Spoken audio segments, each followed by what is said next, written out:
Well, welcome everyone. It's so good to see all of you on a Friday evening for day 2 of our conference, Europe, Japan, and the United States in a Changing World. We had an excellent first day and an excellent panel this morning, and I have no doubt that the 2 panels we have this evening are going to be outstanding as well. I'm thrilled to introduce the chair and commentator for the first panel, Dr. Maria Solis.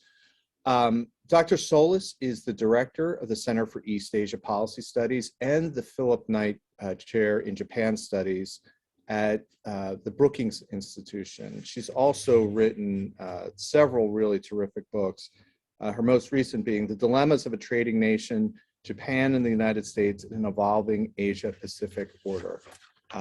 Dr. Solis, we're thrilled to have you here this evening, and I'll turn over the festivities to you.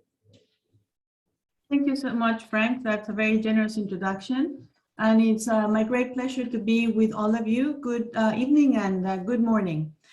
We're going to have 4 renowned experts share their views on really important issues. And I think that one way to think about the flow of this panel is to start first with a discussion of how much Japan has changed. That is the evolution of its security role. To then move on and talk about how the external environment has changed for Japan, and in particular in light of the war in Ukraine, and what are the implications of that for the Indo-Pacific order, and finally to discuss if the worst came to pass, that is a great power war in Asia, what kind of conflict and with what consequences should we be bracing for? So as I mentioned before, we have 4 terrific panelists. I'm going to be introducing them as I ask them to then start with their initial set of remarks. And I'll introduce first Corey Ashaki, who is a senior fellow and director of foreign and defense policy studies at the American Enterprise Institute. Before joining AI, Dr. Ashaki was the deputy director general of the International Institute for Strategic Studies in London. She has had a distinguished career in government at State, DoD, and the National Security Council. And her most recent book is America versus the West, Can the Liberal World Order be Preserved? So Corey, over to you. Thanks very much. So starting with how much has Japan changed? I think Japanese national security policy has changed enormously in the last couple of decades. And I can't think of a country that is making more interesting strategic choices than Japan has. Coming from a position of pretty tight constraints, a pacifist constitution, history of low defense spending, weak executive authorities in national security, an inability by many prominent politicians to make amends for war crimes, and both an irascible North Korea and a rising predatory China. As Will Inbeden said last night, changes in Japan's traditionally reticent national security posture have been coming since the time of Prime Minister Nakasone in the 1990s. That's when they began arguing for relaxing constitutional restrictions on the military. But the changes in Japan's national security strategies and policies are often characterized as a response to North Korean missile launches and Chinese predations. But the first moves actually predate those things. Because Will talked so well last night about the formation of the G7 and Japan's leading role in pushing economic issues forward, I'm going to talk a little bit about Prime Minister Koizumi, because he was such a driving force on change, both himself and in bringing forth Shinzo Abe and Taro Aso, future prime ministers. A lot of the things we think of as American policy ideas were actually pioneered by Japan, including even the term Indo-Pacific. And I think you can measure the distance traveled in that in 1991, when Iraq invaded Kuwait, Japan's contribution to preserving the international order was strictly financial. By 2001, with the war in Afghanistan, Japan sent 2 destroyers and a supply ship to the Indian Ocean to supply the navies of countries fighting in Afghanistan. And by 2003, Japan sent 1,100 self-defense forces to Iraq, not in a combat role, but it was the first deployment of Japanese military to another country since World War II. And the way it was structured, which is having those forces protected by Australian and Dutch militaries, actually started to build the kind of bilateral and multilateral military relationships that Japan has capitalized on so much since. It required relaxing the constitution's restrictions, which successive Japanese governments undertook in sequential efforts that we are still, the constitution still needs formally to be changed, but a lot of the deft domestic political maneuvering has made it less constraining. It also took a much more expansive role in defense cooperation with the US, deepening integration with US forces, and expanding the missions that the Japanese would undertake, and also freeing up US forces that have Japan defense missions from needing to be stationed in Japan. So I think a lot of really important changes. The one I want to emphasize, though, because I think it's the most elegant of all, is the way Japan has cascaded coastal defense vessels and provided Coast Guard training for Vietnam, Indonesia, and other countries that are also being preyed upon by China, both by the Chinese government and Navy, but also by pseudo-commercial fishing fleets. Because building the capacity for countries to be able to defend their sovereign waters and lands is actually a fabulous strategy for finding constructive ways to work with Japan's neighbors, who have traditionally been pretty worried about remilitarization in Japan. So I think that's where I'll stop on the Japan change. How has the world changed? Well, we have a nuclear-armed North Korea, 32 or so weapons. You saw just the other day, the North Koreans testing a lofted trajectory. And you know, when the Chinese were making progress on their nuclear program, we baited them by saying they may have the intercontinental missile, but they haven't proved they could carry a nuclear warhead on it, which they then subsequently tested to demonstrate. And I would encourage us not to put North Korea to that similar test, because for all intents and purposes, we have a nuclear-armed North Korea that could attack South Korea, Japan, and the United States. And that is a problem that China doesn't want to help us with, because China seems to like pretty well that it draws our attention away from China.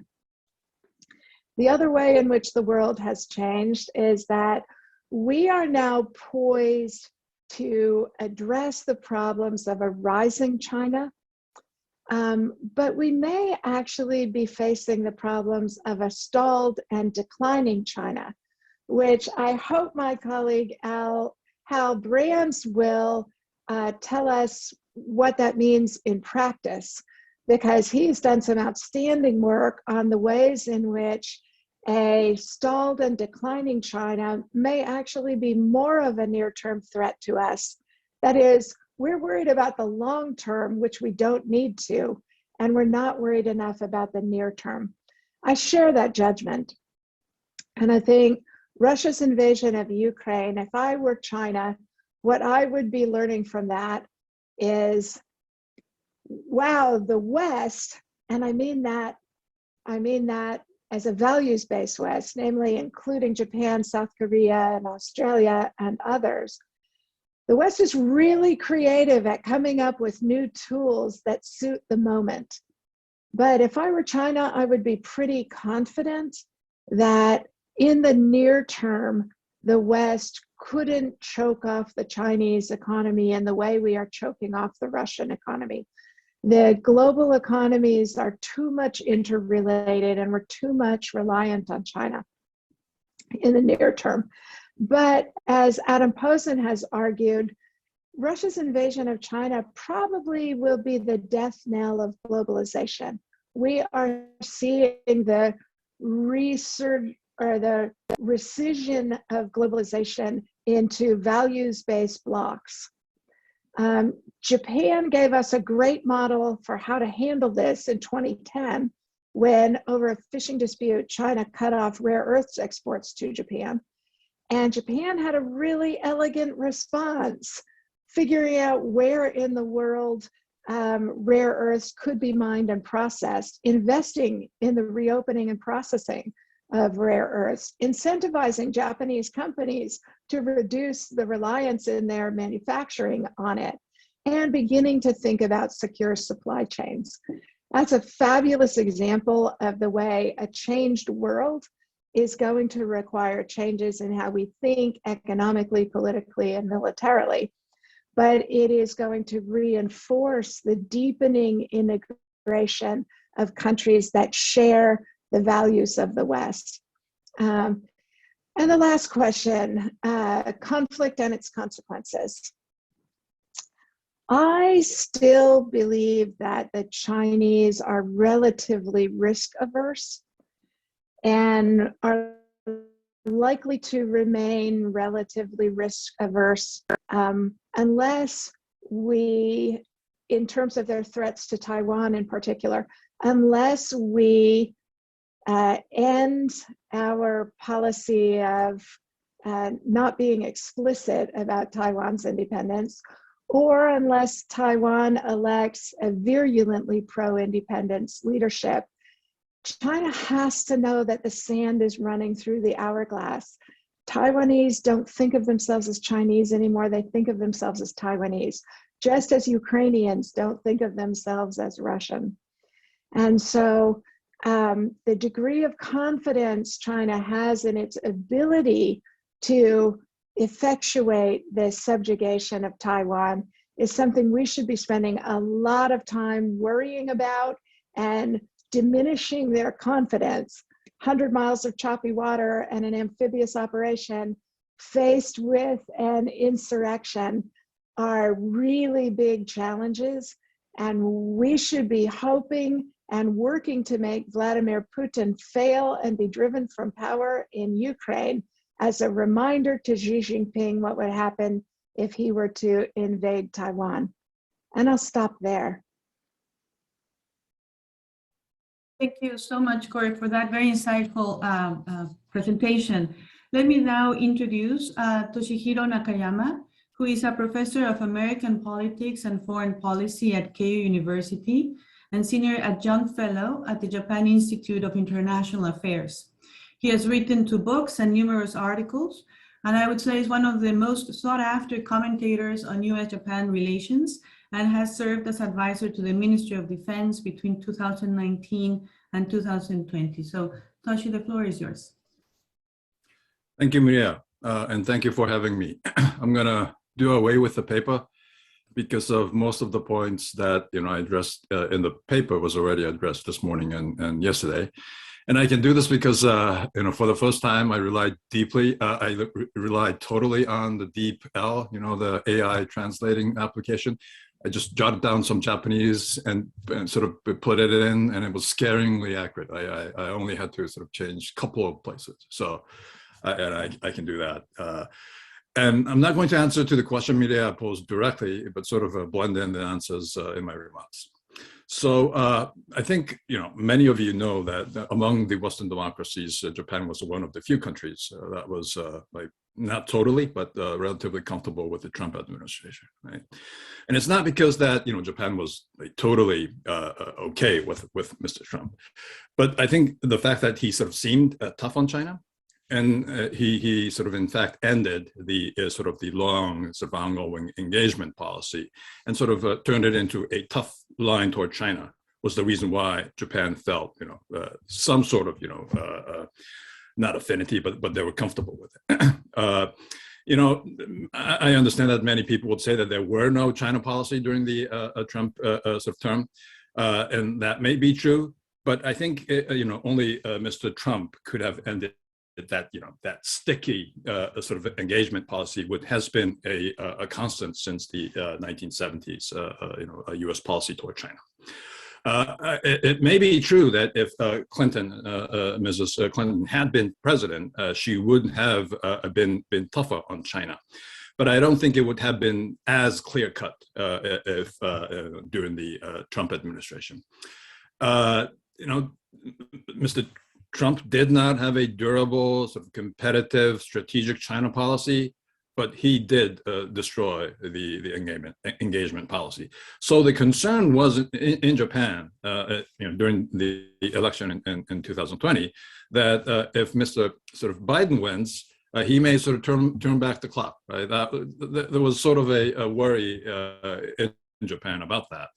But looking back for the past year, I think that worry is totally gone. And I think there's an understanding in Japan that there has been a fundamental sort of a change in how U.S. perceives China. And it's not just China. It's not just the United States. You see countries like UK, France, German lagging a bit behind, but they've all realized up until this February 24th that main strategic theater was the Indo-Pacific. Right? But when looking back, when President Biden met Mr. Putin back in June in Geneva, I think the message that Mr. Putin picked up from Mr. Biden was that U.S. is not going to be friends with Russia. We're going to engage in strategic competition with China. So we'd like to freeze our relations with Russia. So just don't do some stupid things, but just somehow handle the cyber issue, right? I think that was the message that Mr. Putin picked up. And when I saw that, I felt like it was the first time that the U.S.-Russian policy was subordinated to U.S.-China policy. And, Mr. Putin may have been humiliated for that. So, if you summarize the U.S. policy, right, it's compete and confront, if you must, with China, leave the greater Middle East, including Afghanistan, don't expect it to be better, but freeze Russia, and focus on the U.S., i.e. middle-class foreign policy, or build back better, right? So this was sort of the package. So operationally, if you think about the withdrawal from Afghanistan, operationally it was not handled well. Put it bluntly, it was close to disaster. But strategically, I guess it made sense, right? And in the meantime, U.S. has been building up its China policy with the Quad, with the AUKUS, with the interim national security strategy guidance, all the 2+2s, the visit back and forth. Trade piece is missing, and even try to convince the Europeans that that China is the issue, and China is the pacing challenge, right? And by spring of last year, I think worries about Biden administration totally disappeared. It was a pleasant surprise, because we expected Biden administration to focus on this immense, huge domestic issues, which is like the pandemic, the ideological divide, economy, and all that. And we thought, the issue of foreign policy and national security would be put on a back burner. But I think there are sort of lingering doubts about America's sort of presence in the world and state of American internationalism. So this middle-class foreign policy was of a concern. We know that it was a prescription sort of against, Mr. Trump's America First, but then again, it sometimes resembled, America First, and it was almost impossible to sort of differentiate it from it. Looking at Biden's sort of tough policy on China, if you sort of compare that with Mr. Trump's policy toward China, it's, sophisticated, it's sort of integrated, it has this, it's sort of seeking to sort of compete in a sort of a longer time span or long game. But I think we were sort of haunted by the memories of the rebalance or the pivot of the Obama administration, because rebalance, I think, was a very epic making, in that it wasn't just a stack of bilateral relations, right? That has been the U.S.-Asia policy for a long time, sort of a stack of bilateral relations. But I think the rebalance was an effort to sort of come out with a trans-issue, trans-regional, sort of comprehensive Asia policy. I think it was a strong message to commit to Asia. But the thing is, in the execution of it, on the receiver's end, it was very confusing, because it was like a laundry list of what U.S. had to do in the regions without any priority. Right? So we expected, Hillary, Mrs. Clinton would win in 2016, and she would put the sort of the beef in the rebalance, but it didn't turn out. Right? But I guess, this time around, they're sort of doing the rebalance with a Chinese focus. Right?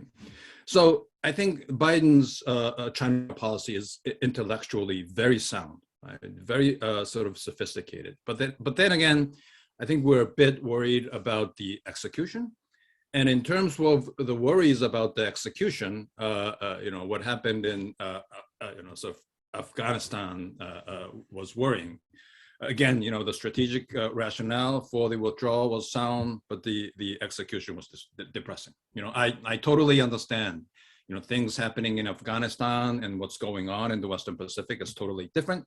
And it also even makes sense in terms of allocating resources, that you can put your resources that you have sort of placed in Afghanistan to the Indo-Pacific. So it does make sense, but the way you sort of released the Afghanistan, without any hesitation, made us worry a bit. So turning the issue to Ukraine. We heard from the two speakers, American speakers, government speakers, that U.S. is going to retain its Indo-Pacific focus. But I think we can't avoid the fact that it's going to be blurred to a certain degree. I think, for the past decade or so, Europe has been sort of aiming at, sort of independent, foreign policy and national security policy, which tried to reduce its reliance on the U.S., but that has totally changed right after Ukraine. I think Europe now has understood American hard power is a must, right? And U.S. would not sort of stand back if the NATO members gets attacked. So when that happens, it's not about NATO. It's more about American credibility and its commitment to the alliance. So. All the world will be watching very carefully.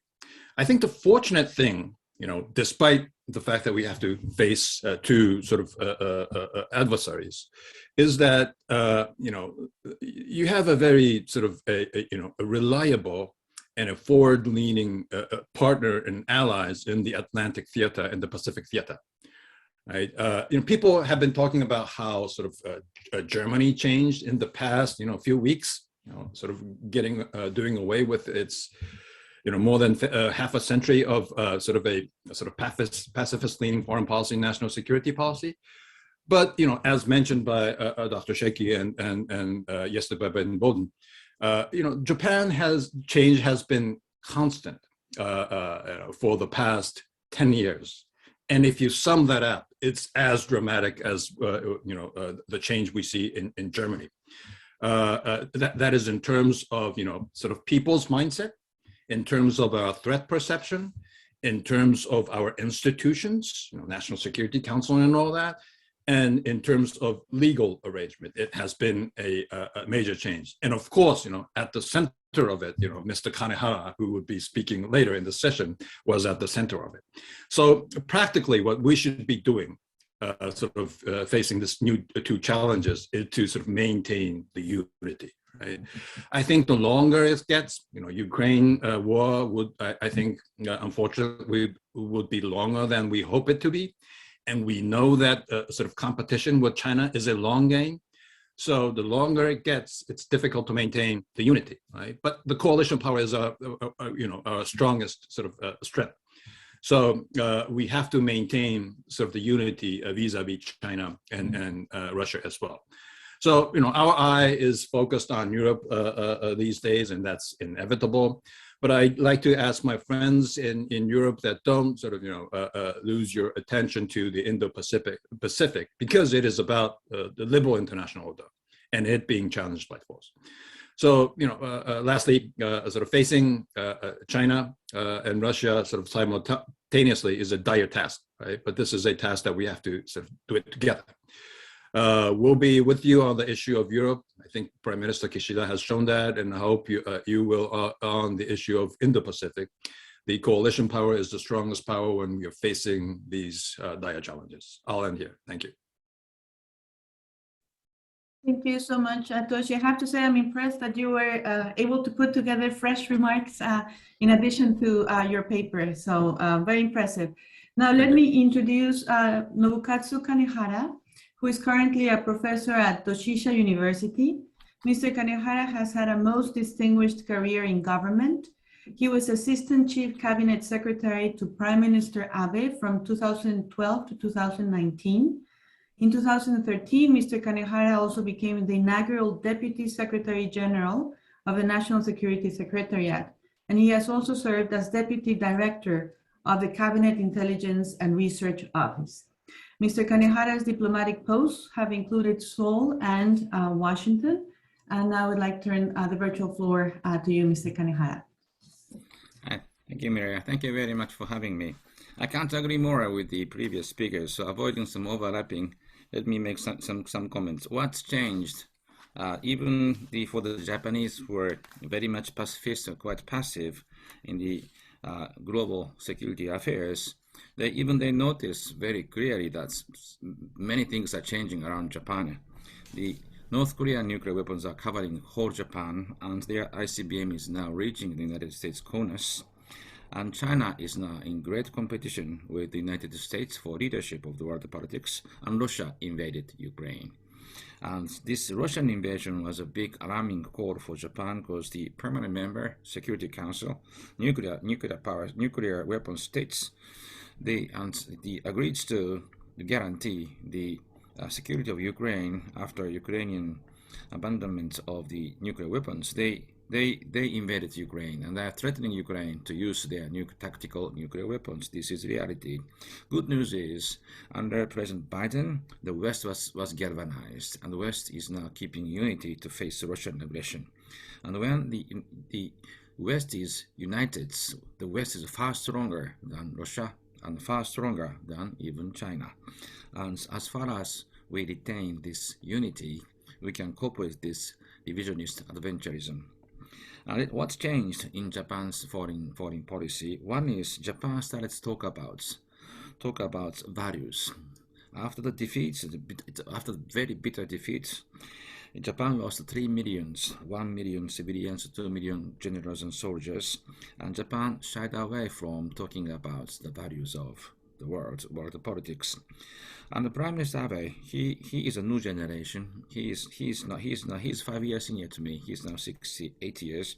He's a new generation. He said, "Now we are liberal, and we are supporting freedom. And we have to start that." He said it, and we start to talk about the free and open Indo-Pacific. The point is not only the inclusion of India, the future superpower, in the framework of our national strategy or our Western strategy. It's not only that.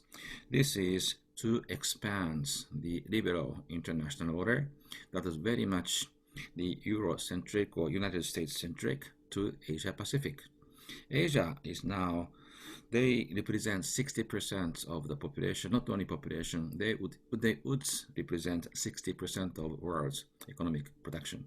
And the West must not be marginalized vis-a-vis the rising Asia. The West must expand into Asia. And I have to say that the Asians are happy with this liberal international order. They are unhappy with the dominance of Chinese dictatorship. The equality of human dignity regardless of skin color, religion, ethnic groupings, gender, this is very dear to the Asians. The government must serve the happiness of the people, and the freedom is not only some libertine actions. Freedom is self-realization. And the Asians came here through very different paths from the precursors of industrialization, like Europeans, Japanese, and Americans. And they saw the World War II and Cold War, but they suffered from dictatorship until 1990s. They suffered from racial discrimination under colonization, and they saw Gandhi put down British colonization, and they saw Reverend King put down, institutionalized the racial discrimination with the civil rights movements. And this new world is very much new to them, and they feel that this is precious. This is very important to defend. And they are coming to our democracy club one by one. They are very shaky still, of course, but they are very proud of being a member of this club. So we have to support them. And I have to say that Asian traditional thinking is very much close to the European Enlightenment thinking, that is American Constitution. Many Asians said, Mencius said, people's voice is heaven's voice. And Mencius is the student of Confucius, and he said, the good king can be given the right to rule, and this is the grace of heaven. And bad king can be decapitated, and this is very close to Jean-Jacques Rousseau, isn't it? What they lacked is the institutions. With the industrialization, that is, the society becomes very agile and very quick to change. We need institutions. These institutions are European and American inventions: parliament, independent judiciary, freedom of speech, and these things must be imported. And Japan did so in the late 19th century. In 1890, we opened the parliament, and since then the parliament is always open. And we didn't know what parliament was in the first place, but we did the elections in 1890. And since then, 150 years, we came to the conclusion that this is a precious organization. We have to keep it functioning. And the Japan's security stance changed too. In 1945, complete defeat of the Imperial Army and Navy, and the Prime Minister Yoshida said, we have to keep our old military off power. We have to recreate our military forces again in a new way, and we have to rehabilitate the economy, and we have to face the Russian threats in the north. So his conclusion is, we have to ask Americans to stay on even after independence. About the 1960, the Prime Minister Kishi came to power, and he said, we have to somehow balance of burdens of alliance management, he said.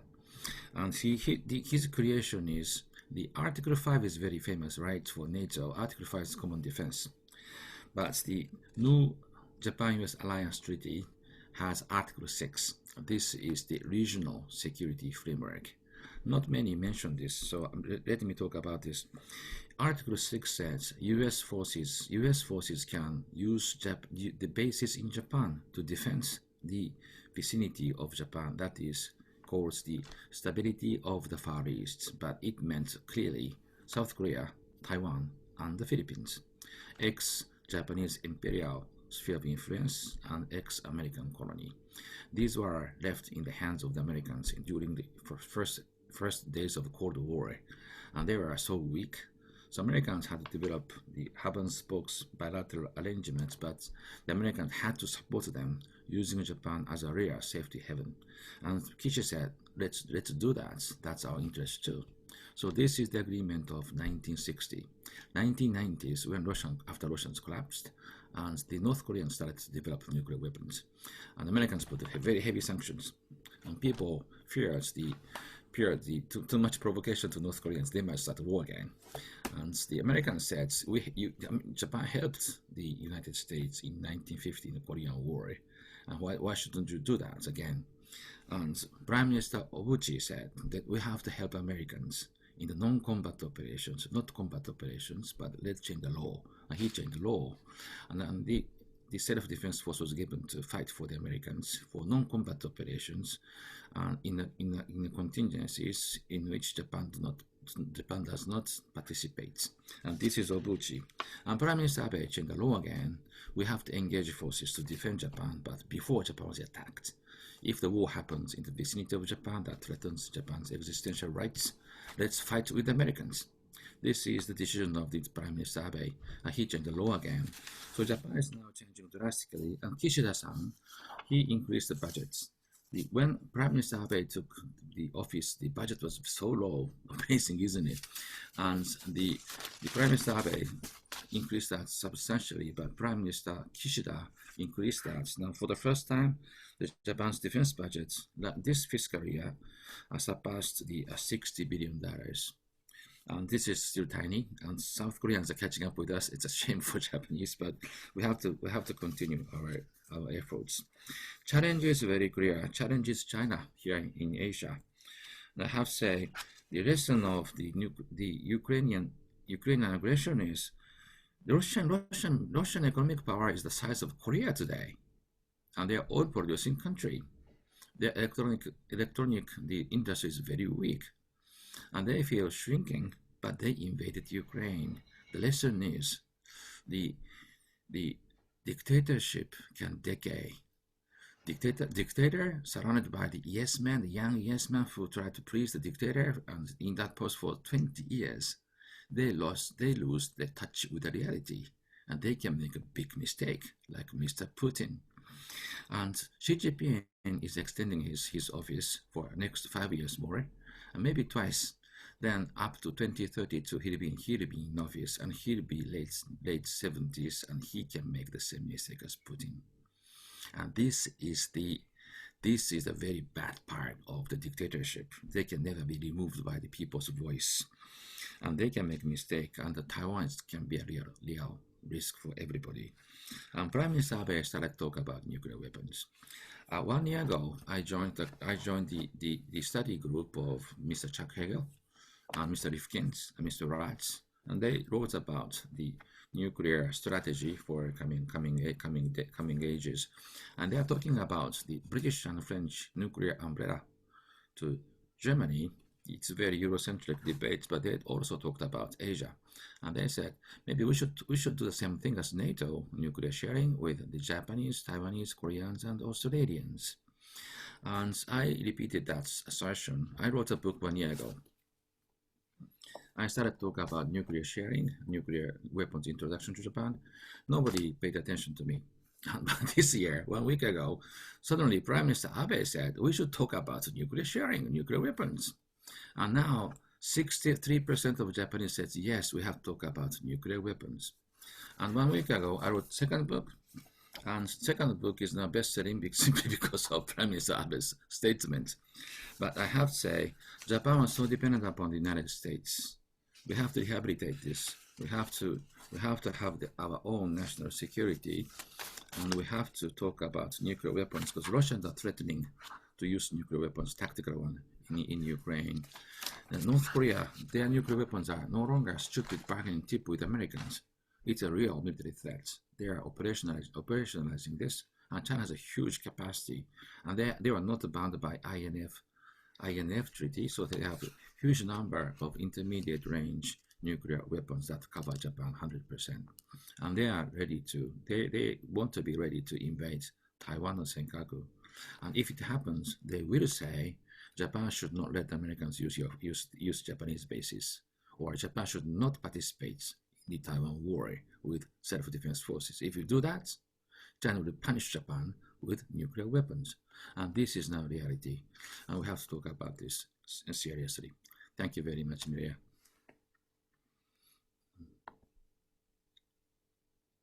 Thank you so much, Kanehara-san. That was really a fascinating presentation, and I do want to go back to the topic that you raised on nuclear sharing. Now it's my pleasure to introduce our last speaker. Hal Brandt is a Henry Kissinger Distinguished Professor of Global Affairs at SAIS and a columnist at Bloomberg Opinion. Dr. Brandt is a prolific and influential writer in academia and the policy world. His most recent book just came out. It's titled The Twilight Struggle, What the Cold War Teaches Us About Great Power Rivalry Today. And he served as special assistant to the Secretary of Defense for Strategic Planning from 2015 to 2016. Hal, please go ahead. Okay, thank you. It's a pleasure to be on this panel and to have the privilege of trying to follow up these first three presentations. I tried to focus my presentation and my paper on the most depressing possible subject with the most depressing possible thesis, which is that no matter how bad you think a US-China war might be, it's actually going to be worse. And so the argument I make is that while there's obviously been a lot of attention paid in recent months and years to the prospect of a US-China war, probably over Taiwan, I think the United States may actually be preparing for the wrong kind of war. And so a lot of the thinking about a US-China war implicitly or explicitly focuses on the idea that such a war would be short and that the critical task would be blunting a Chinese invasion of Taiwan. I think that's probably right as far as it goes, but I think in reality, a war over Taiwan is likely to be long rather than short. It is likely to be big and regionalized rather than small and localized. And I think it's going to be far more easily started than ended. I think that conflict is going to expand and escalate as both countries look for new paths to victory. And it's going to present some very severe war termination dilemmas along with some high risks of nuclear escalation. And so the paper that I wrote is an effort to get us really thinking about the dynamics of a US-China war, and particularly a protracted US-China war, as at least a way of at least familiarizing ourselves with some of the imperatives of faring well and perhaps just surviving in it.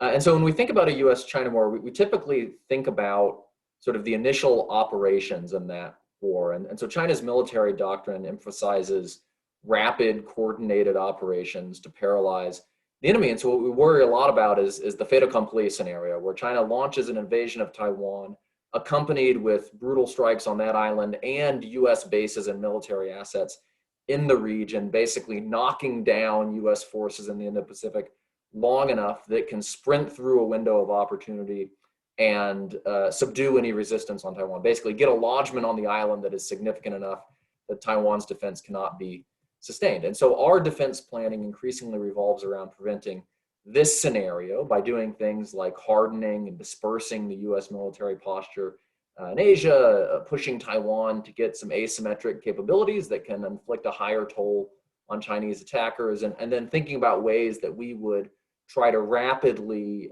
attrit an invasion fleet, for instance. And so I think the critical assumption here is that the early weeks, if not days, if not hours of the fighting are going to be crucial to determining if Taiwan can survive. But the argument that I would make is that almost whatever happens at the outset of the fighting, it won't end quickly.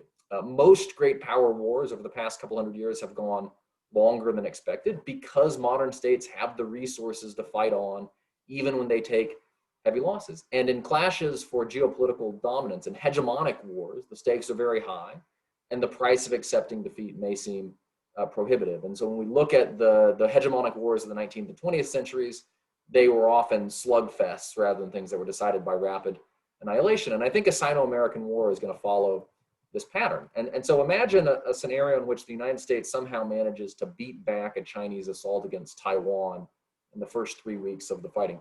Beijing's not simply going to give up, because a war over Taiwan would be an existential gamble for Xi Jinping. If he admitted defeat, it would undermine the regime's legitimacy and perhaps his hold on power. And so I think the Chinese would have a lot of incentive to keep fighting in such a scenario. I think the United States would also be inclined to keep fighting if the war didn't go well from its perspective. And so like Beijing, the United States would view a war over Taiwan as a fight for regional dominance. If it started with a surprise missile attack on US bases in the region, that would make it extremely unlikely that the United States would simply concede defeat even after early losses. And even if the United States failed to save Taiwan, I don't think it would easily bow out. If we did so without first severely damaging Chinese air and naval power in Asia, it could really damage the remaining U.S. regional position in a way that American policymakers would find hard to stomach. And so both sides would have the will to keep fighting. I think both sides would have the capacity to keep fighting. The United States can summon military assets from other regions. It can fight from beyond the first island chain if it needs to. China can use the mainland as a sanctuary from which to keep fighting. It could throw more air, naval, and missile forces at Taiwan in second and third attacks. And so I think what we would expect is that America and China would both emerge from the initial clashes, bloodied but not exhausted. And I think that would lead to a longer war. And this brings me to a second point, which is that when great power wars go long, they get bigger, they get messier, and they get more intractable. And I think we should expect to see four pretty nasty dynamics in a US-China conflict. First is you get national mobilization. And so after the initial salvos, both sides are going to race to rearm. They're going to try to replenish stocks of weapons and sophisticated military systems. And that's going to place immense strain on both countries' industrial bases, which is going to demand the reorientation of their economies. And it's going to evoke stronger nationalist appeals or government compulsion to mobilize the population. Second, when wars go long, they tend to expand and escalate because the combatants look for new forms of leverage. They try to open up new fronts and they rope additional allies into the fight. They expand their range of targets and they become less concerned about civilian casualties. They use naval blockades and sanctions and embargoes to starve the enemy into submission. And so local wars can easily turn into whole of society brawls that span multiple regions.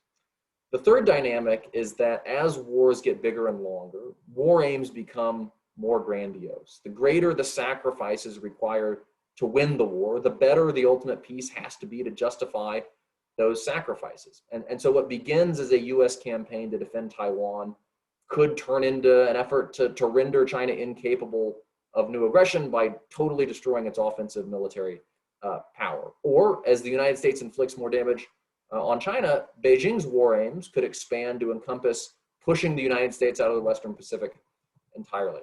And these three dynamics lead to a fourth, which is that as wars go long, war termination becomes more difficult. The expansion of war aims narrows diplomatic space for a settlement. It produces losses that fuel hatred and mistrust.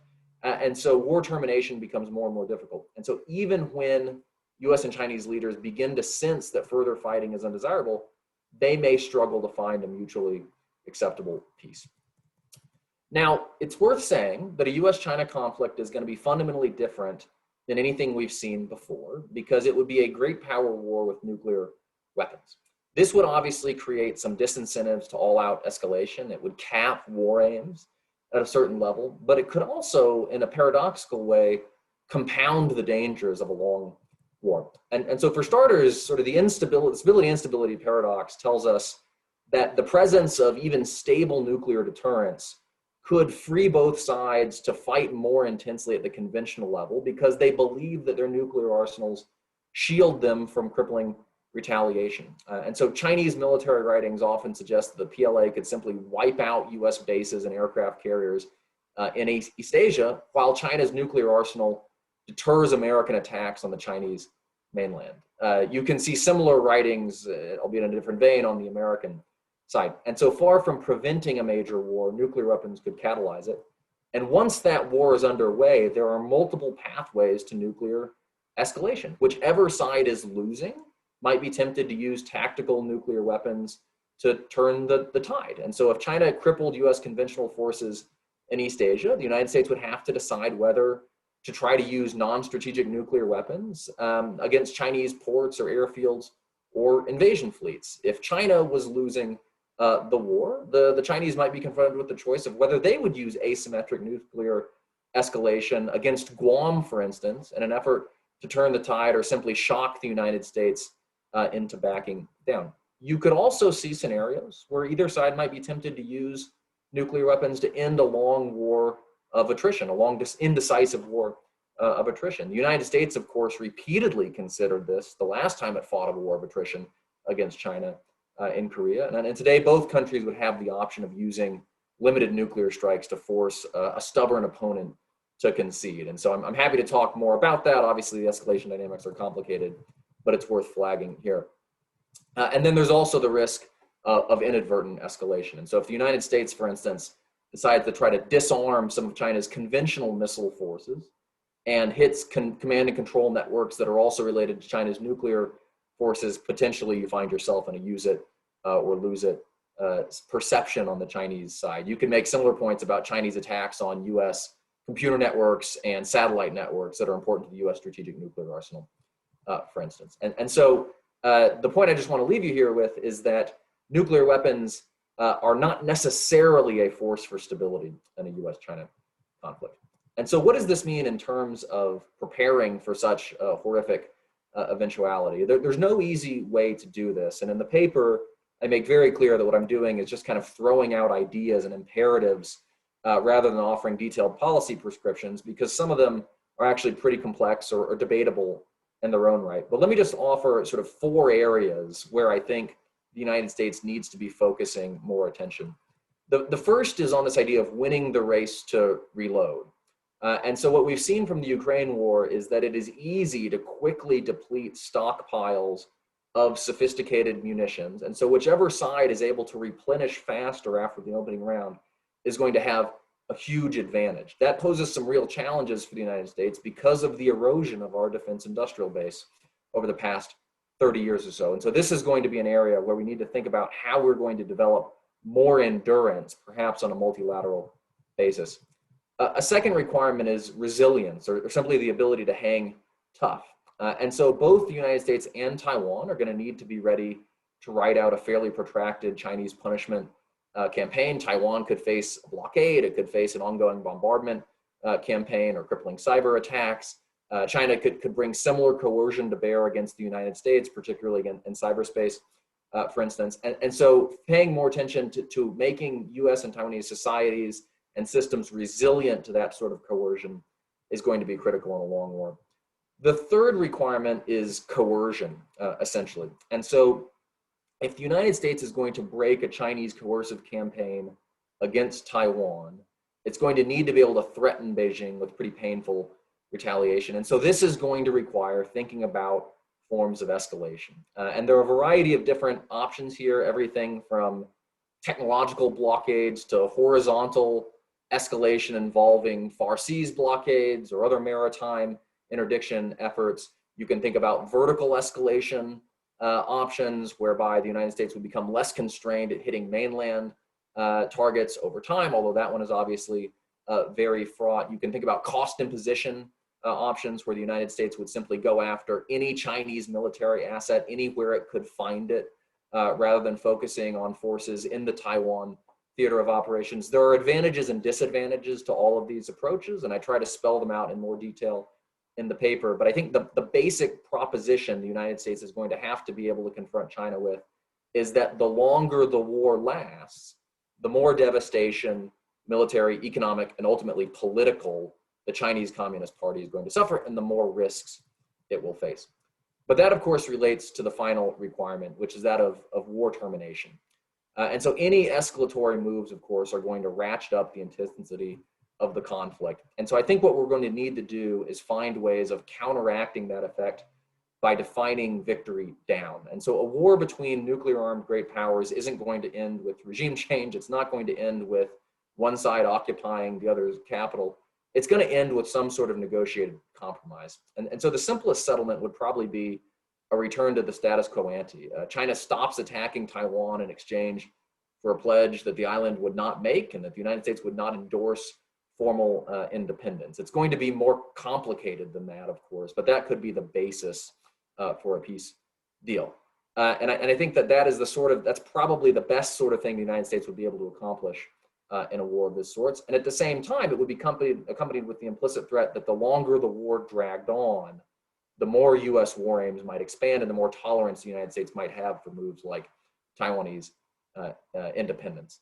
Now, I've gone through this very quickly, and I don't mean to suggest that any of these issues are simple. And in some ways, it's a little bit uncomfortable to be talking about such a horrifying scenario in such a clinical way. But I do think we need to start thinking about these issues because I think it is quite likely that if a US-China war does start, it will be long rather than short. And so if we're going to get ahead of some of the challenges that we would face in a protracted conflict, we need to start grappling with them intellectually now. So why don't I stop there? Thank you very much, Paul, for that very interesting and sobering presentation. So, I really want to make this a conversation and bring a lot of views from the conference participants, the other panelists, and certainly from the public. I'm going to give some of my own comments based on the reading of the papers and the presentations today. But while I do that, I want to encourage everybody to people in the audience to use a Q&A to begin to type questions. And also I would like to encourage all the participants to turn on their cameras so that Zoom actually connects us and we don't feel so far away from each other.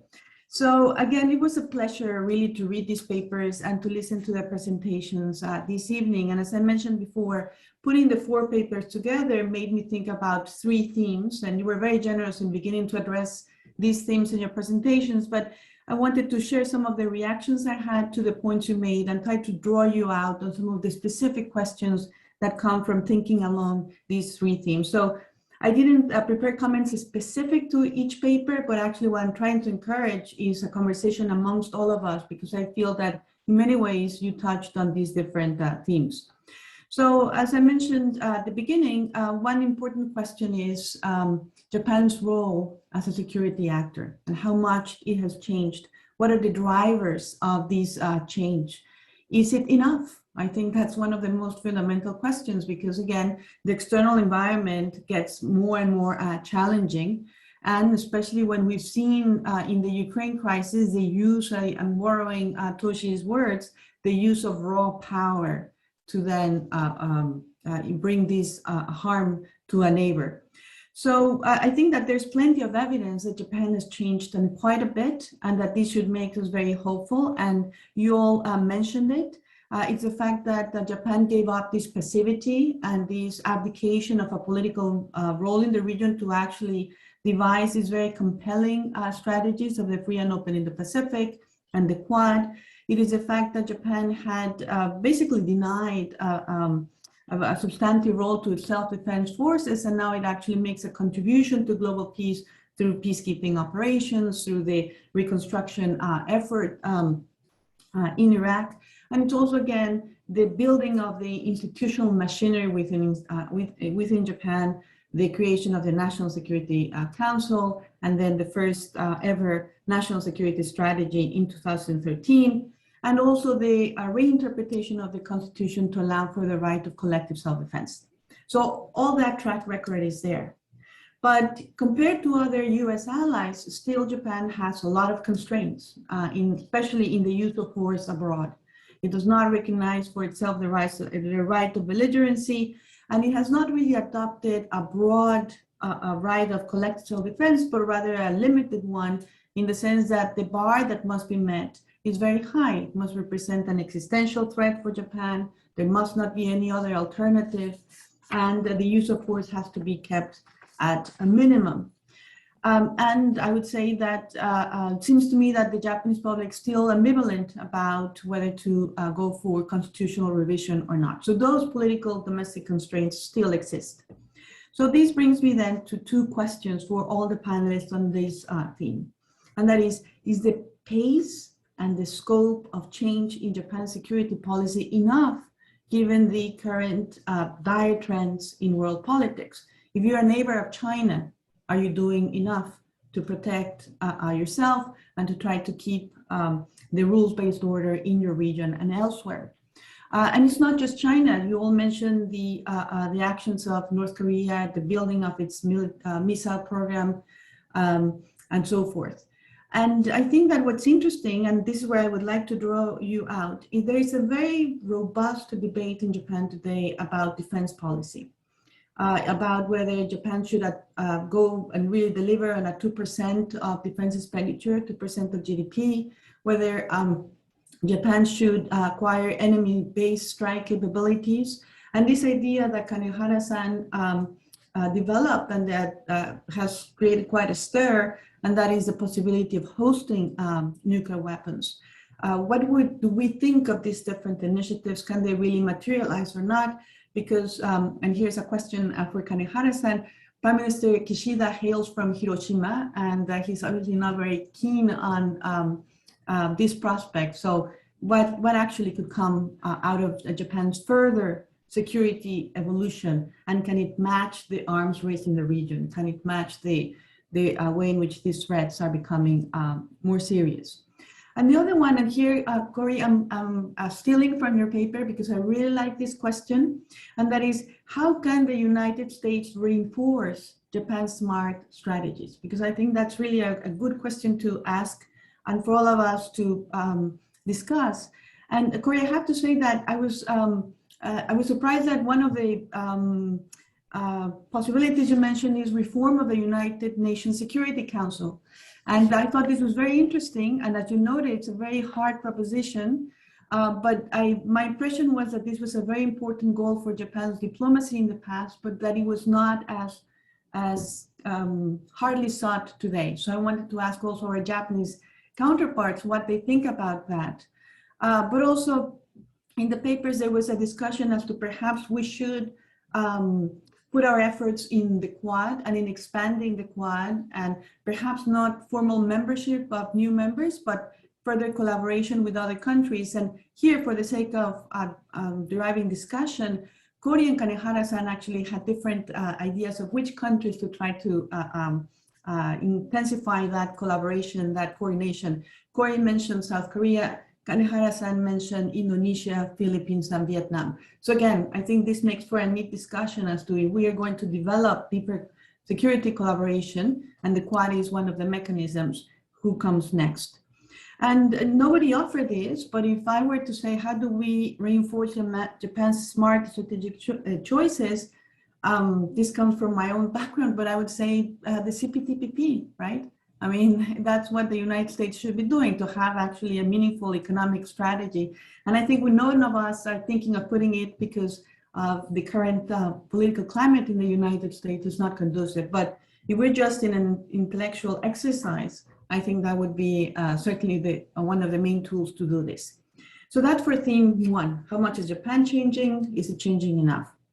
And then for the second theme, and I understand that from the previous panels, maybe this has been discussed too much, but nevertheless, I'll take my chance to draw you out on this. And therefore, what are the implications of Russia's aggression against Ukraine for the Indo-Pacific order? And for the role of the United States in Asia, given that it's now the United States is confronting the most serious security crisis in Europe in decades, and how developments in Ukraine are affecting regional views on the value of alliances, on nuclear deterrence, and how are they affecting China's calculus on Taiwan, as well as its regional strategy. So I think this is a very important set of questions.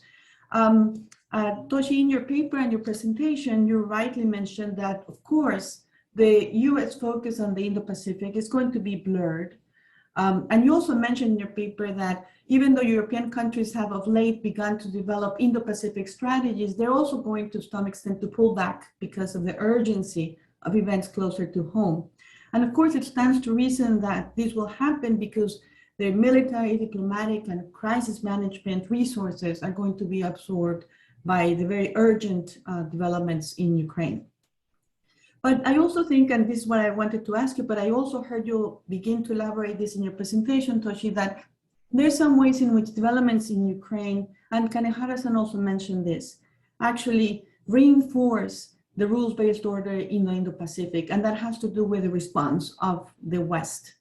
And the fact that the West now comes out looking more energized and more capable of mobilization. But what really is important here, I think, and again, it might be my own bias, but that in many ways, Japan's very proactive actions here have been very meaningful in the sense that Prime Minister Kishida has condemned the aggression against Ukraine, has joined all the sanctions, economic sanctions, to an unprecedented degree. And new things that we hadn't seen Japan do very much, this sending non-lethal equipment to Ukraine, and bringing in evacuees from Ukraine. And why this is important, and we saw it also in the fact that Prime Minister Kishida traveled to Brussels, in that we don't think of the response to Russia's aggression just as a transatlantic affair. It is actually a G7 affair. There is that solidarity. It is the allies in, and this is the point you made, Tush, it's the allies in the European theater and the Asia theater coming together. But another way to look at this is the Asian democracies coming together and supporting the European democracies, in the sense that South Korea and Taiwan also joined with the economic sanctions. So I think that this also then is a light of hope, as a little bit of dimmer of hope, in the sense that these indeed tragic events, but we begin to see them generating mobilization that very much fits with the spirit of this conference, that it's about the connections between Europe and Asia. But I had one question here that I don't think any of you mentioned, but I wonder about, if we're thinking about how the crisis in Ukraine is affecting the Indo-Pacific, let me bring it more specifically to Japan, because it happens, it coincides, this crisis, at a time when Japan is revising its own national security strategy. And therefore, I wonder how that's going to affect the strategic thinking. And we know that this means that there has been a very sharp change in Japan's Russia policy. And that relationship has deteriorated very, very quickly. So how is Russia going to be portrayed in Japan's strategic thinking? But also, given that Japan was thinking about the threat from North Korea, the pressure of China on the Senkaku, the possible contingency in Taiwan, and therefore developing the Southwest presence in the Southwest Islands, what happens now that Russia can begin to harass you? And we're beginning to see that in the north, or you can have Russia-China coordination, circumventing the archipelago. How is that then going to change Japan's strategic outlook? And last but not least, let me come to Hal's paper. A very, very interesting paper, because the question is, what if the United States and China do not follow the script of the post-war era, that is Cold War between the great powers, proxy wars fought through others, but actually do engage directly in a hot war? And what role would Japan play if the trigger for such conflict is a Chinese military invasion of Taiwan? And I want to start with Hal's conclusion here, because it's very, very sobering. This is likely, as he mentioned, to be a protracted conflict when the use of nuclear weapons cannot be ruled out, where not one side, you cannot think that one side would suffer total defeat. And therefore, Hal mentions that this horrific conflict would actually just be one iteration, and there could be a repeat use of force. Again, it's a very, very dire set of expectations. And as I was reading it, Hal, I would say that my first instinct was to ask you to write a different paper, and that is, how do we plan to avoid this unwinnable war, and how should we planning for more effective deterrence? But I understand that I cannot ask you to write a different paper, but you drove the point so well about the consequences of the protracted war that was my immediate instinct. Now, some specific comments on your paper, Hal, just for to generate discussion. I thought it was interesting that the Russia-China strategic partnership not figure much in the discussion, and I wonder if it's because you don't think it's very relevant, or couldn't we think that Russia could play more of a spoiler role, even if it comes out weakened from Ukraine? It could nevertheless tie resources, create havoc, and therefore, how would that affect your discussion of this scenario of a protracted war? The second point, and you did mention this in your presentation, Hal, was on the termination of the war and the possibility of an off-ramp being a return to the status quo ante, and therefore Taiwan not acquiring independence. But it seems to me that the return to the status quo ante after such a loss of blood and treasure would be very difficult to accept for either side. And I thought maybe you could put our heads together as to, if not that, what is an available off-ramp? Because I myself couldn't come up with one, but I'm curious what everybody here think. And my last question, motivated by Hal's paper, but goes to Toshi and Kanehara-san, is how is Japan likely to respond if indeed it comes to a hot war between China and the United States triggered by a military invasion of Taiwan? Because I think that, again, going with how much Japan has changed, I think that in Japan we hear more of an explicit articulation of the strategic significance of Taiwan, but government policy itself has not changed. So I would like to ask you both to help us walk through how do you think Japan may react to such a set of developments. So those are my questions. Why don't, if you can all please react to that, and then I'm going to begin making a list of the people who would like to ask questions. And for the rest of the conference participants, if you want to turn your video on, that would be great, because I always like to see people. So you don't have to be a panelist to have your video on, so your camera on. Please go ahead. And to my panelists, any reactions?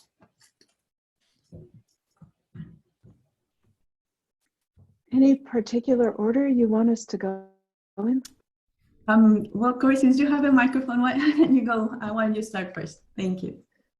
Okay, I'll start with answering the question of, is Japan changing enough? Yes, I think it is. I mean, it's an extraordinarily difficult two-sided equation where the Japanese government is responding to emergent threats in the region in all sorts of creative and constructive ways, but it can't go faster than its public is going to feel comfortable with, and it can't go so fast that it alarms potential allies in the region. And, you know, that's some pretty difficult sailing between Scylla and Charybdis, and the Japanese government has done it with exquisite pacing and creativity across, what, almost 30 years now.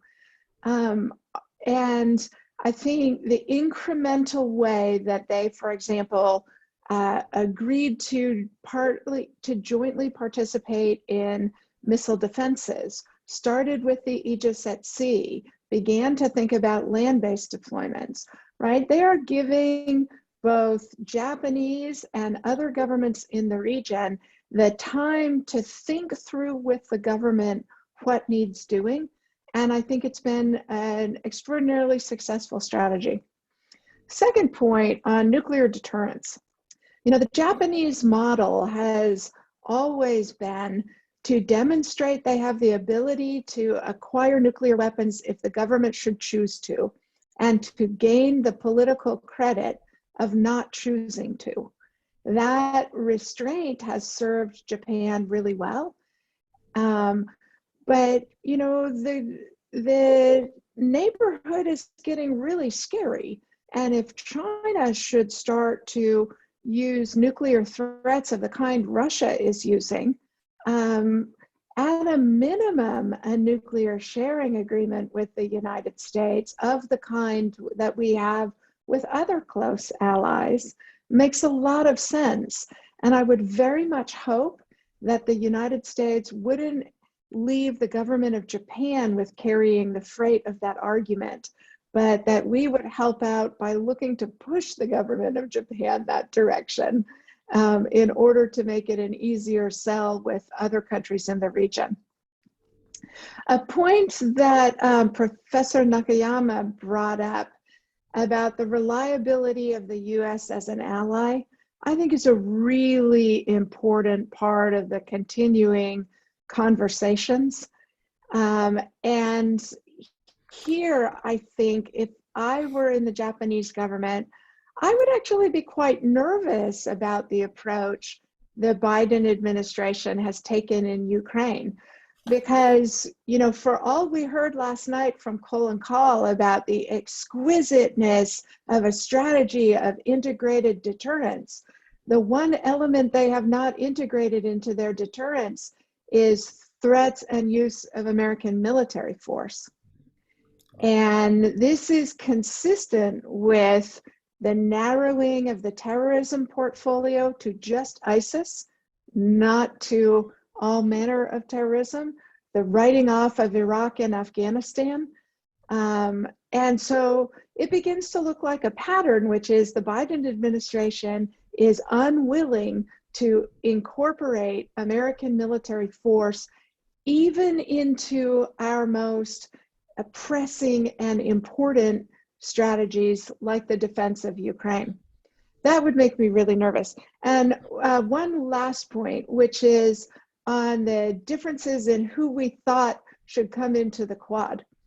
I actually chose South Korea because I think it's the hardest piece, and the Quad might actually be beneficial in helping Japan and Korea cooperate where their interests overlap extraordinarily, but Korean politics make it difficult to make actual progress.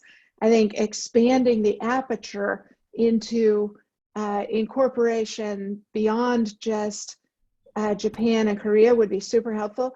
But I love the idea of the Philippines because all of us failed the Philippines when the court came out with its ruling against China. The United States in particular should have picked it up and pressed it an awful lot harder. But the complicated nature of the Philippine-American relationship, because of our colonial heritage, I should say imperial heritage, Philippines colonial heritage, makes it hard. And the countries of the Quad could actually help the United States in its relationship with the Philippines, stabilizing it in the same way that we might stabilize the South Korean and Japanese relationship. Thank you very much, Corey. Toshi?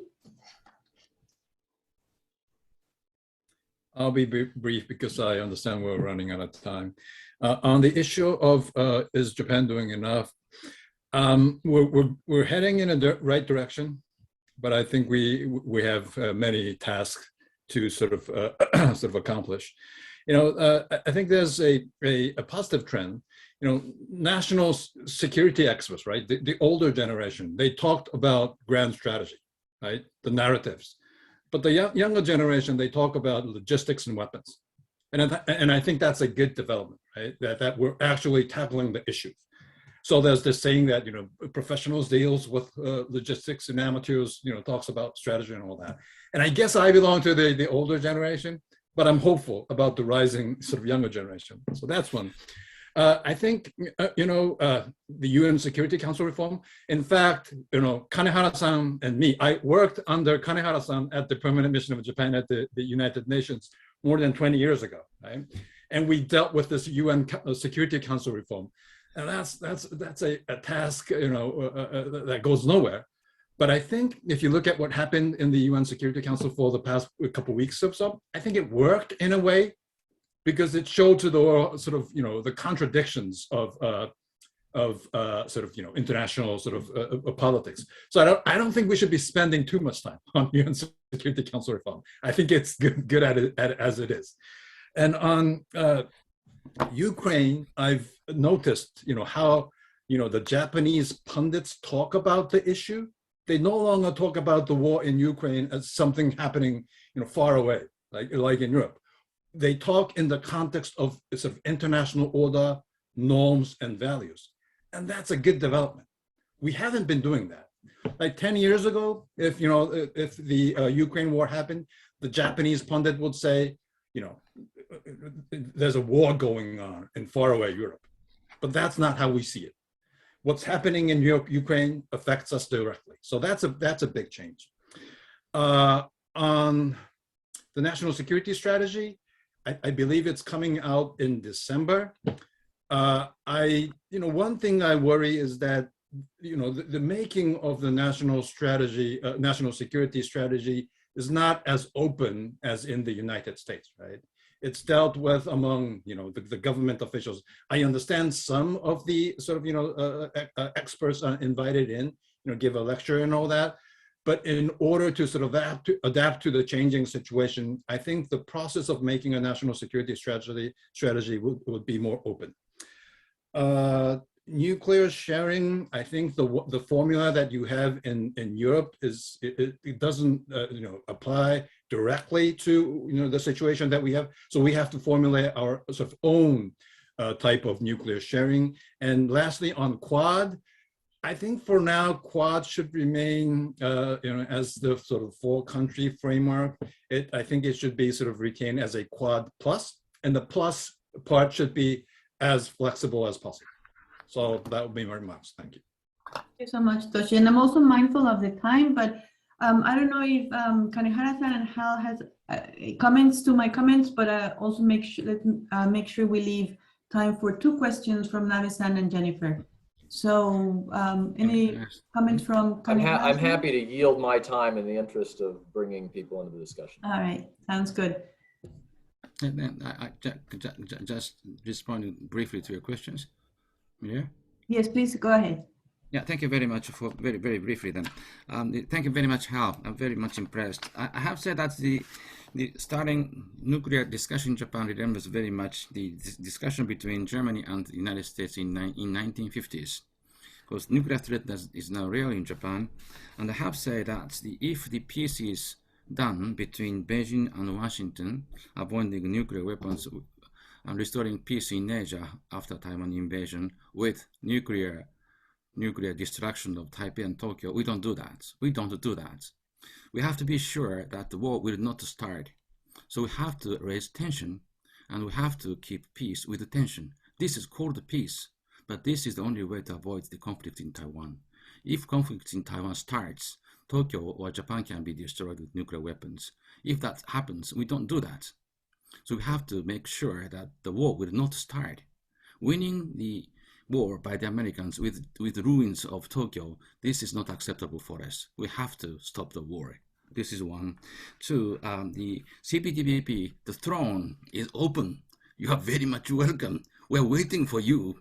We know that you can't do that, but Prime Minister Kishida is pushing this very hard because he knows that this is strategic. This is not money. This is not about commerce.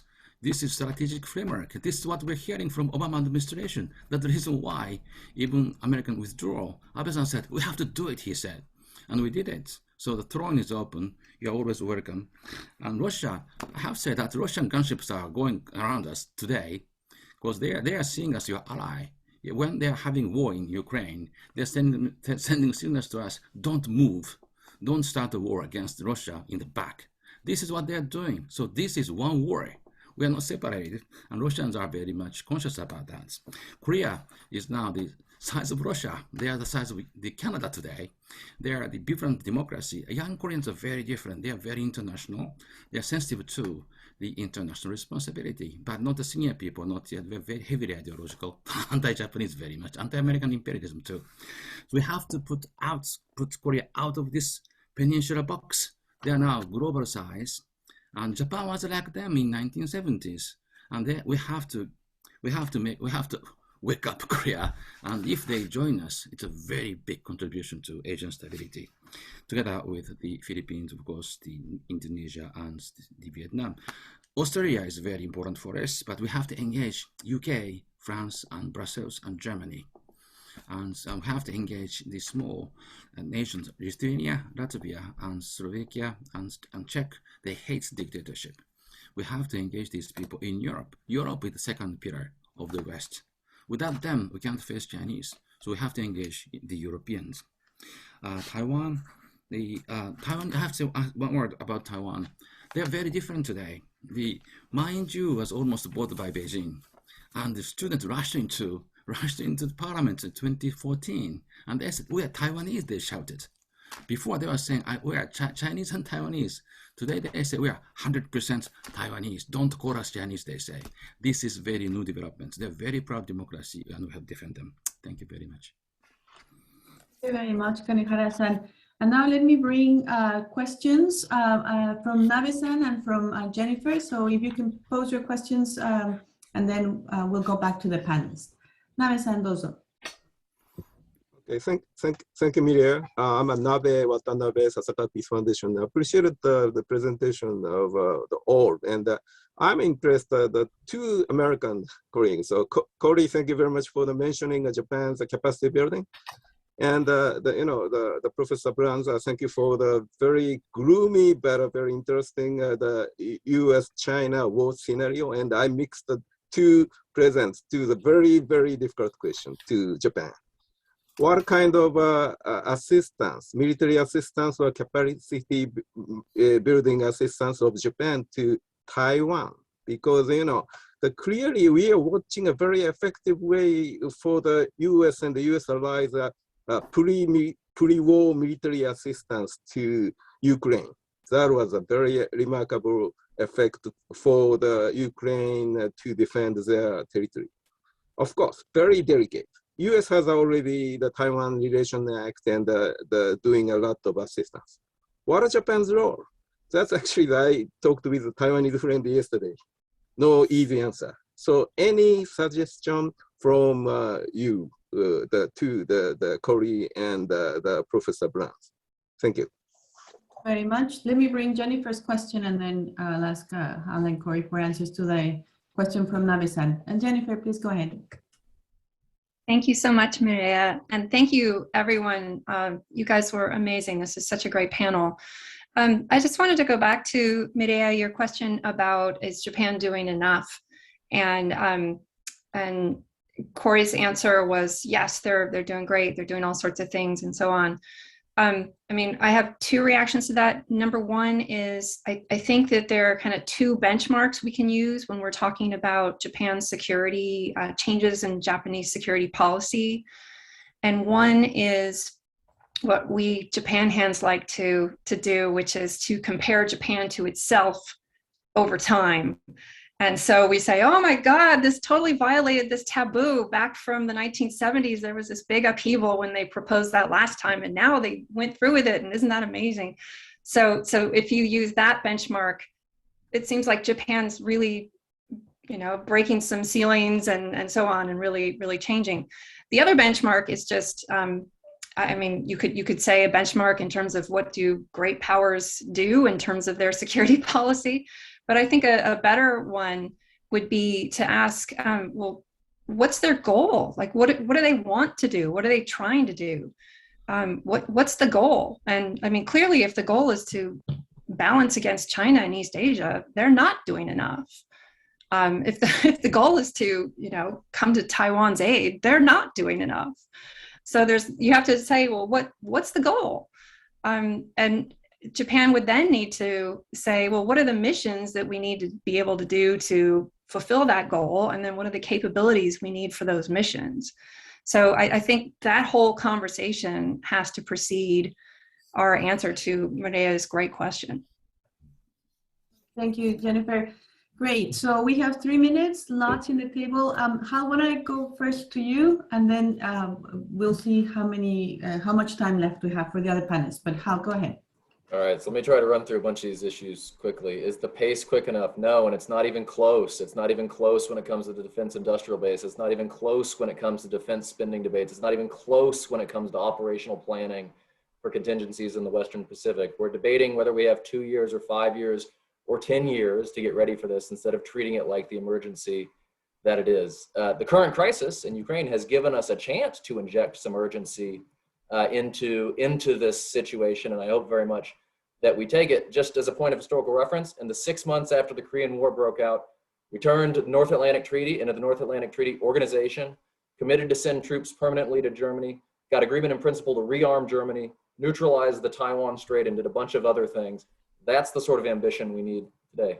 What role will Japan play? Absolutely crucial. If Japan and the US fight together, it's extremely difficult for China to win. That requires a lot more planning beforehand. It requires thinking creatively about how we can better integrate our defense industrial bases. We might very much need to take advantage of Japanese shipbuilding capacity, a few months into a US-China conflict. For instance, think about how we would split up anti-submarine warfare duties and things of that nature. How do you plan to avoid an unwinnable war? You make it look really, really unprofitable for the other side. And so showing that we actually can not just sink the invasion fleet, but can credibly threat China with the prospect of a war that's going to drag on months or years, I think that is something Xi Jinping would very much hesitate to undertake. And then finally, Russia-China strategic partnership, absolutely crucial. We've seen how invested China is in the relationship with Russia in this crisis. Every reason to believe it goes the other way as well. And Russia could do a variety of things, from posturing forces menacingly in Eastern Europe to divide our attention, to helping the Chinese with resupply. There's a lot more to say about that, but let me defer to Corey at this point.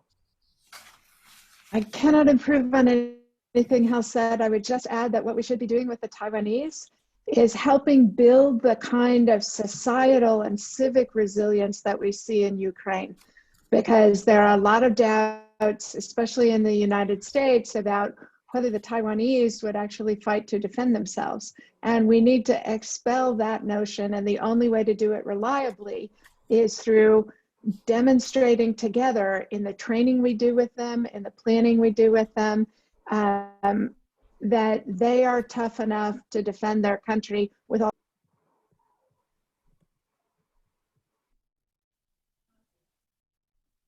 The volume? It's frozen. Oh, that's too bad. Corey, are you there?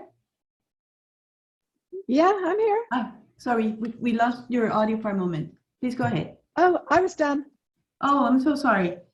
Thank you so much, Corey. Time is up. I just want to acknowledge there's a question that just came in that it's really very good. I'll just tell you what it is, and we can continue this conversation another time. But it is a good question as to whether, regarding, and I'm going to read part of it, regarding preventing war in the Indo-Pacific region via greater unity. What is the possibility of misperception, and that China feels encircled by these developments, such as nuclear sharing, Quad, giving a strategic ambiguity regarding Taiwan? So I thought that was an excellent question. Unfortunately, we didn't have chance to answer it here. I want to thank all the panelists for excellent presentations, and the people who have posed questions as well. And we need to stop for now, and we will resume at 8:15 for the second panel of this evening. And thank you, everybody. That was terrific.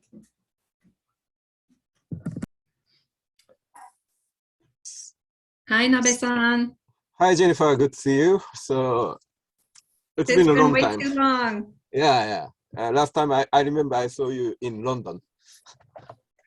Oh, yeah. WS conference on some Korea-Japan relations. But anyway, it's old days.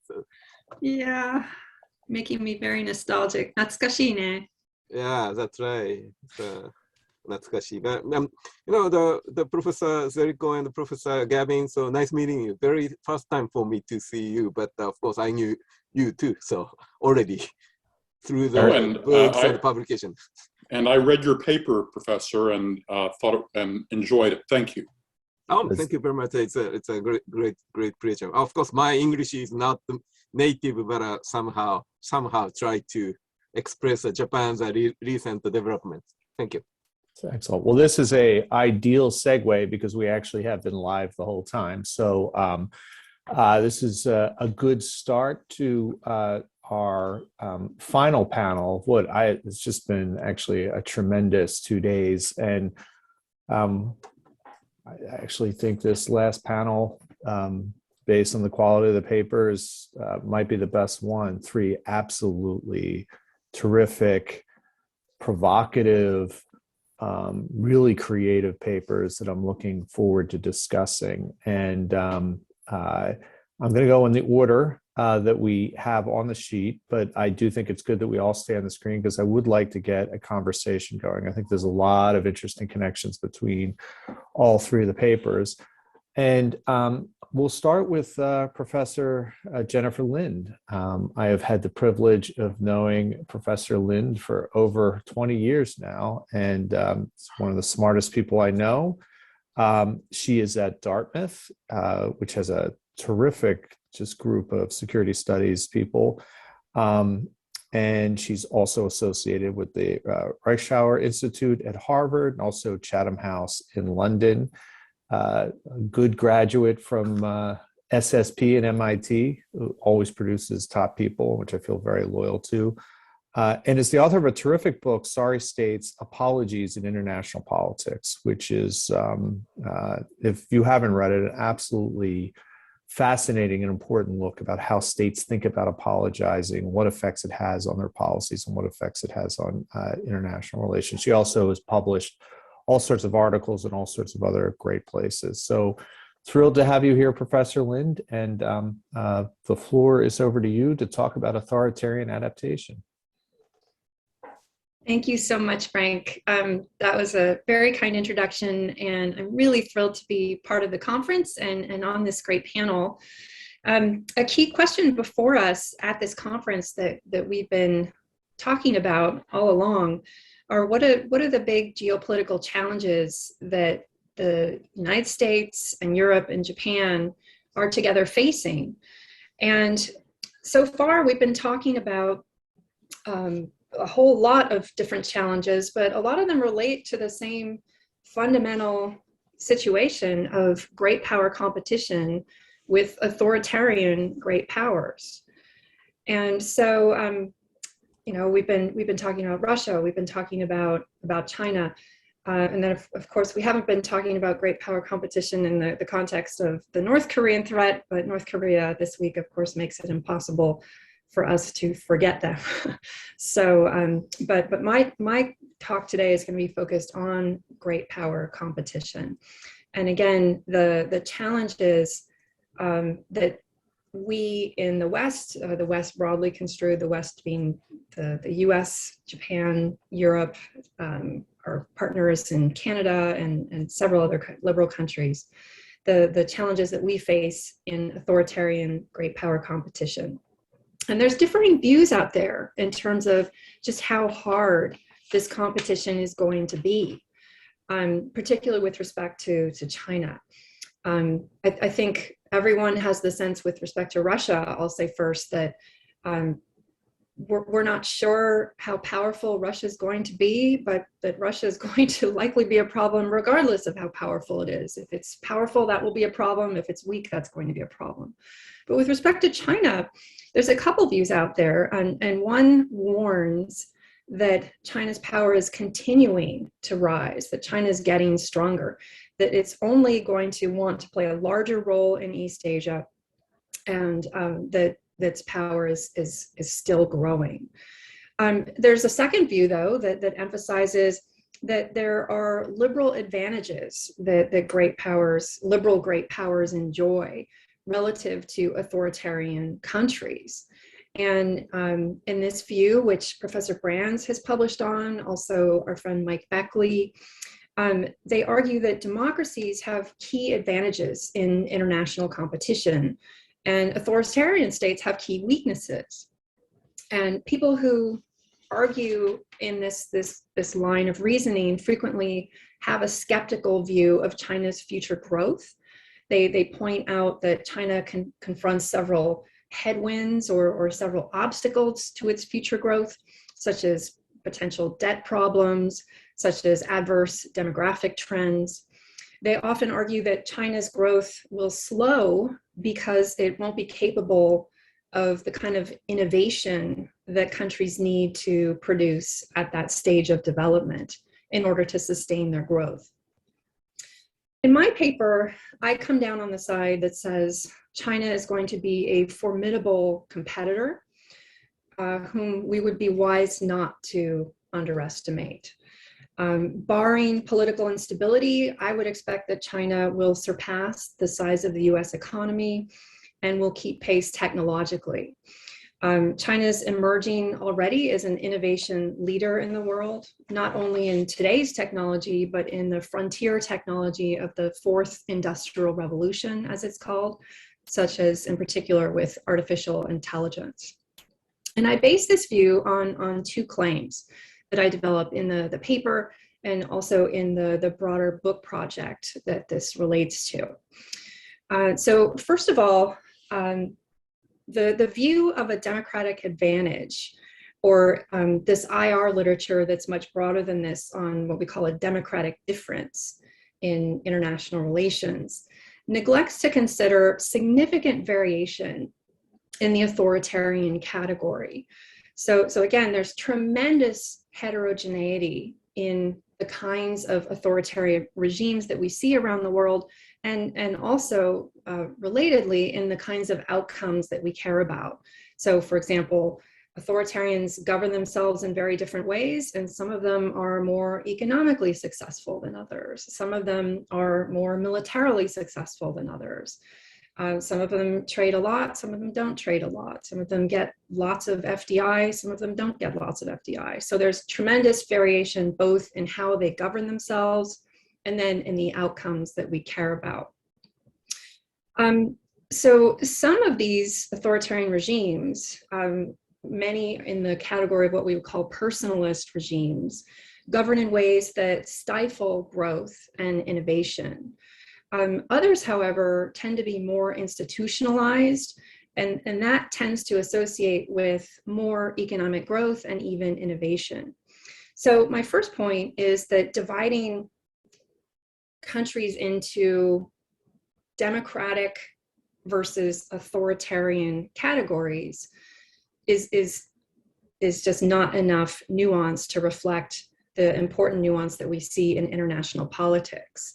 It obscures that really important variation in the authoritarian category in particular.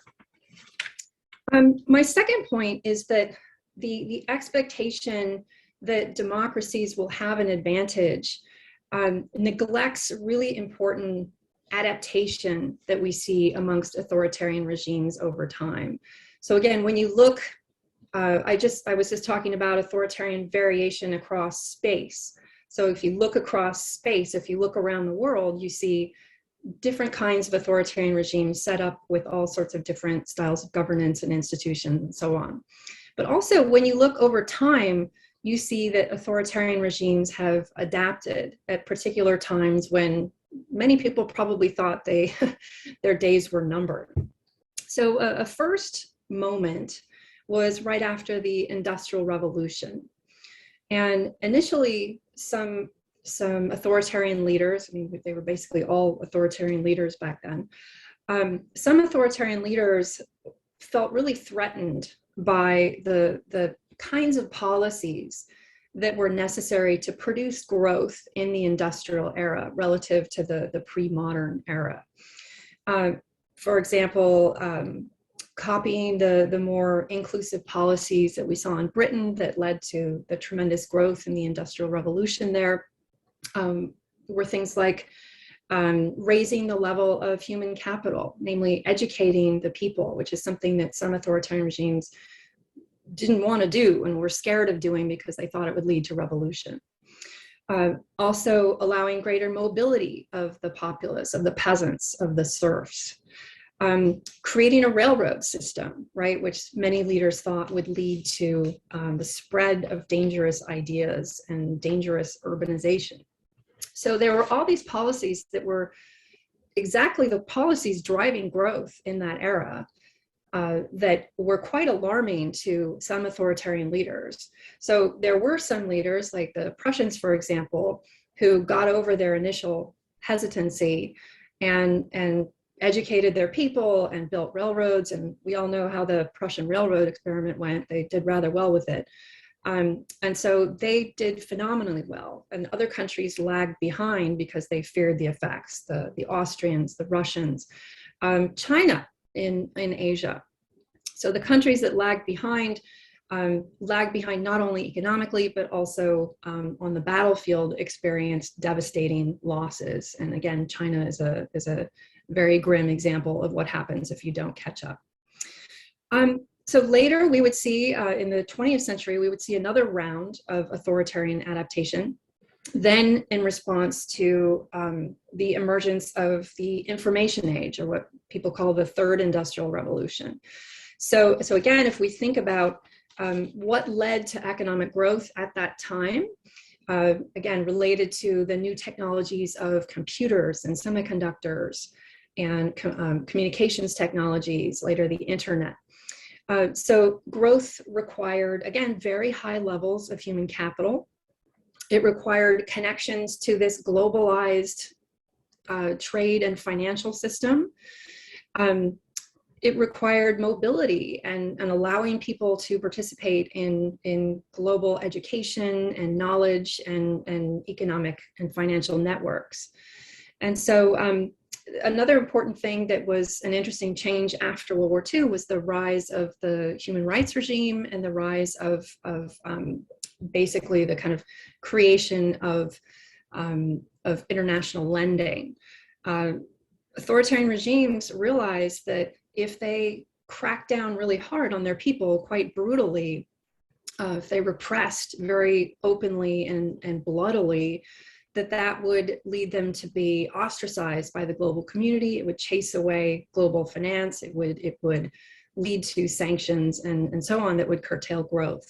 So they learned to make their repression much more behind closed doors. They were still quite brutal, but they repressed in much less overt ways. And they found new tools, such as if they were wanting to silence people in the media or opposition leaders. Imagine that, having not only a parliament, but even allowing opposition parties and opposition leaders. They found ways to allow those people to participate while still keeping them under control, so to speak, through things like lawsuits and character assassination and preemptive arrests of activists and so on. So all these different kinds of tools that authoritarian leaders use to adapt to changing circumstances in the 20th century.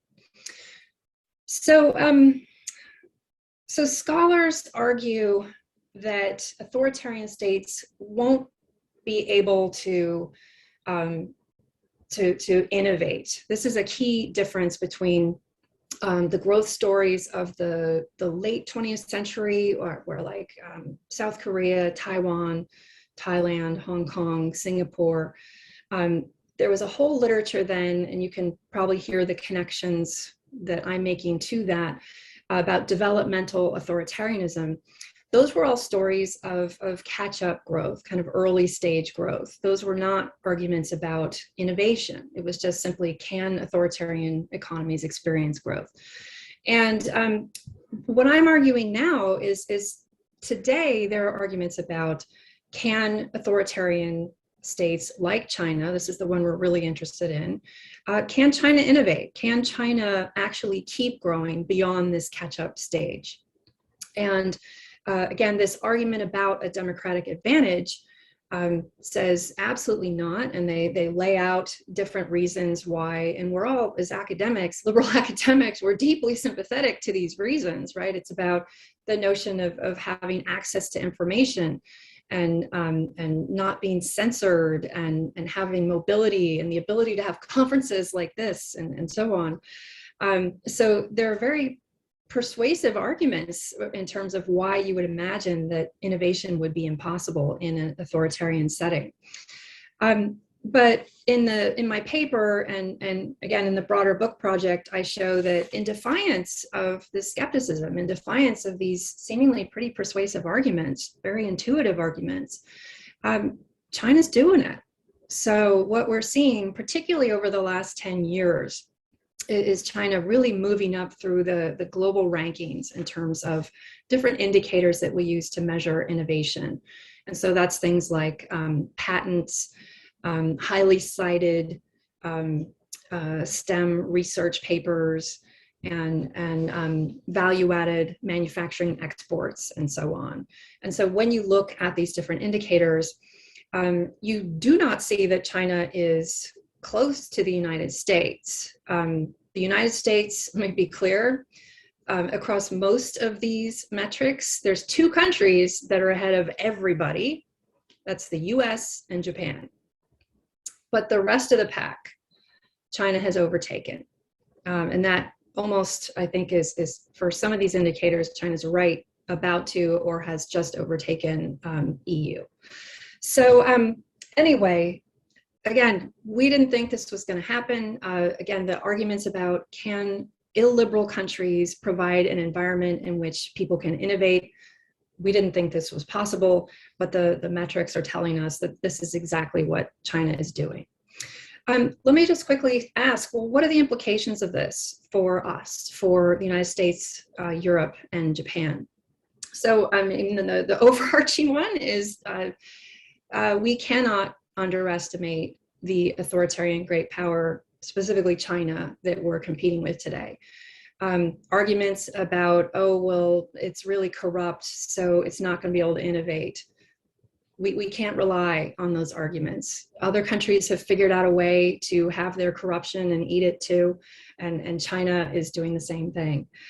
So the overarching idea is that we cannot assume that China is going to fall behind because of its authoritarianism, that it's pursuing a model, it's adapted to the situation that it's in, like other authoritarians before it, that's allowing it to both innovate and, you know, as its leaders hope, stay in power.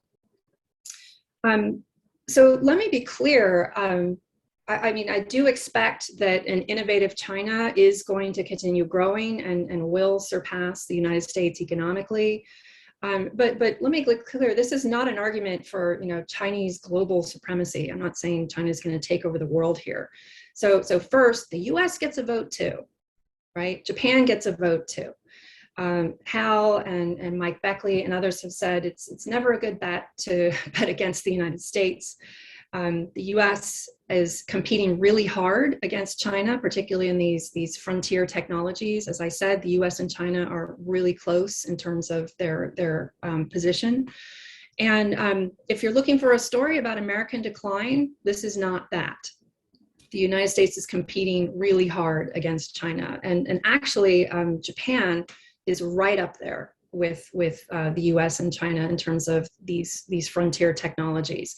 And so that reminds us of Japan's continued economic and technological relevance at a time where, again, sometimes I love my MIT, SSP colleagues, but sometimes I get a little frustrated where the emphasis on aircraft carriers and so forth constantly leads them to forget about Japan's vital role in geopolitics.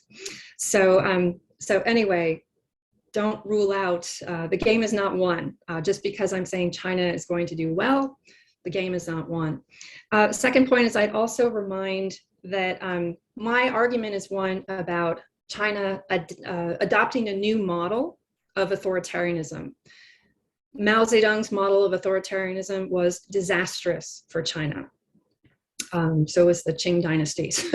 but more recently, Mao Zedong's authoritarianism was disastrous. And then under Deng Xiaoping and subsequent rulers, China turned to a new model. So just like they adopted that model, they could go back. So this is an argument that says, don't focus on the static picture, it's a dynamic picture. And one way to put that is to point out the tremendous strides that China has made by its adopting what I call in the book smart authoritarianism. But another point to make, the flip side of that, is that China could go in the other direction. And many people are saying these days under Xi Jinping that they are actually observing that China seems to be regressing in that way. And if that's the case, you know, if they move in a more personalistic direction, then that would be extremely bad for Chinese growth.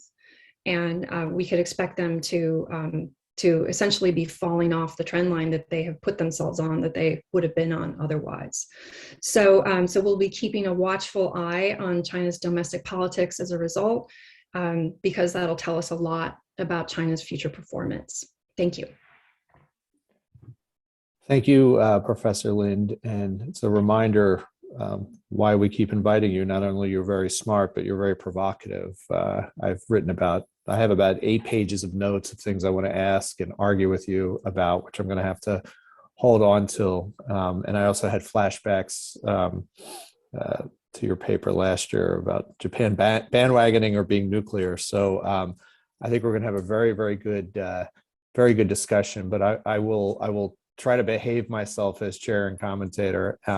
Move on to the next excellent paper from Nabe Watambi, who is a senior fellow of the Sasakwa Peace Foundation, which is an independent policy research organization.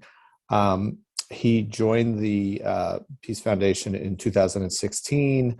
after serving as a senior fellow and a director of foreign and security policy at the Tokyo Foundation from 2009 to 2016. Before that, he was a senior fellow at the Mitsu Strategic Studies Institute in Tokyo. He has also had a long-running relationship with the Center for Strategy and International Studies in Washington, D.C. It has numerous excellent and important publications, his most recent being World Order After 2021, 20 Angles of the International Affairs. So we're thrilled to have you here. And Nabe, over to you. Thank you very much. Thank you for the kind introduction.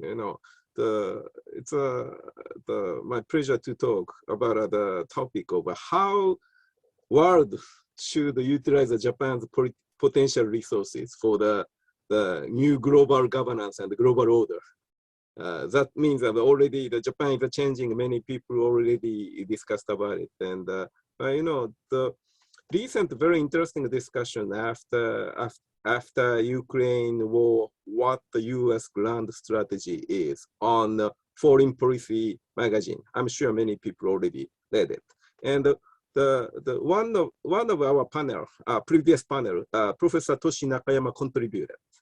And his argument is overlapping with others, like Professor Stephen Walt of Harvard and Raja Mohan of India. What is the main issue is how to keep focusing on Indo-Pacific strategy while to keep reassuring European allies against Russia. So, and the common answer is a division of labor of a U.S. ally and partner in the both European front and the Asian front. So that's very major issue. We need to work on this. I think the Hiro Akita, my friend, journalist, Nikkei, the anecdote is a European is always watching a face of bear, but only tail of a dragon.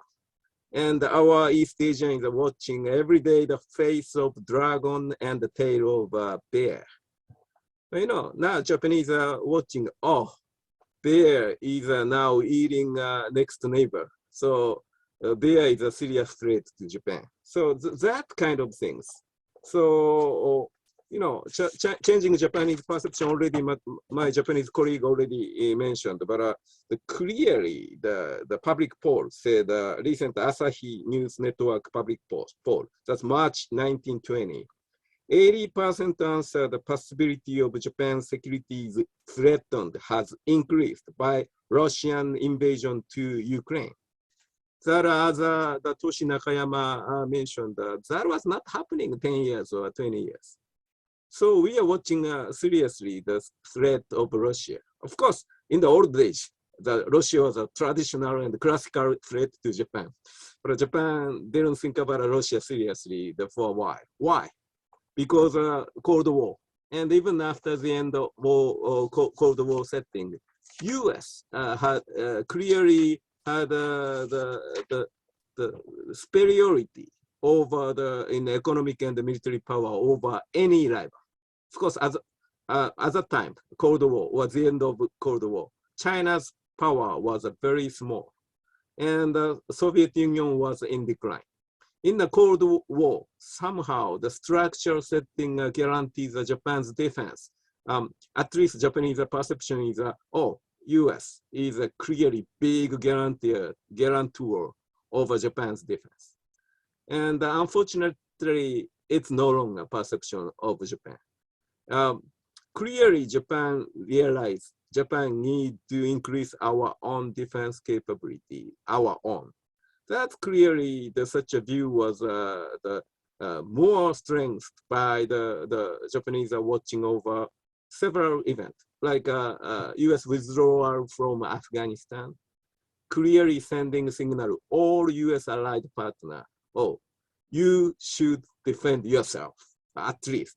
US will be happy to help, but you first of all need to make effort to defend. And the same thing applied to the Ukraine case. And I think the same thing applied to the Japan's case. Of course, Japan is fortunate. Japan itself is the treaty ally of the United States, and we have a military base in U.S. military base in Japan. But that doesn't guarantee already. First of all, the one gloomy scenario already the Professor Brandt presented. In case of a Taiwan contingency, it's a very complicated calculation for the Japan to avoid a war, and of course complicated calculation of the US too. And China understands. China is calculating. So I don't go further, but clearly that probably affect to the Japan's recent discussion. Discussion is strikes back capability. Japan should have a strikes back capability that's a conventional missile capability. I think a mid-range capability. Of course, that's very important because China now prepare aiming and the many mid-range nuclear missile targeting to not only the Japanese territory but U.S. military in Guam too. And Japan and the U.S. didn't prepare deploy anything because of INF treaty.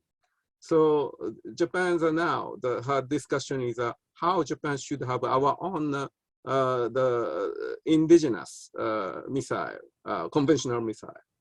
And also, probably Japan need to think about it to our three nuclear principle. Three nuclear principles is one is Japan doesn't have it, and Japan doesn't develop. And also Japan doesn't allow third country to bring. That's trouble in case of a war case if Japan rely on the U.S. nuclear deterrence, especially in the short and mid-range level.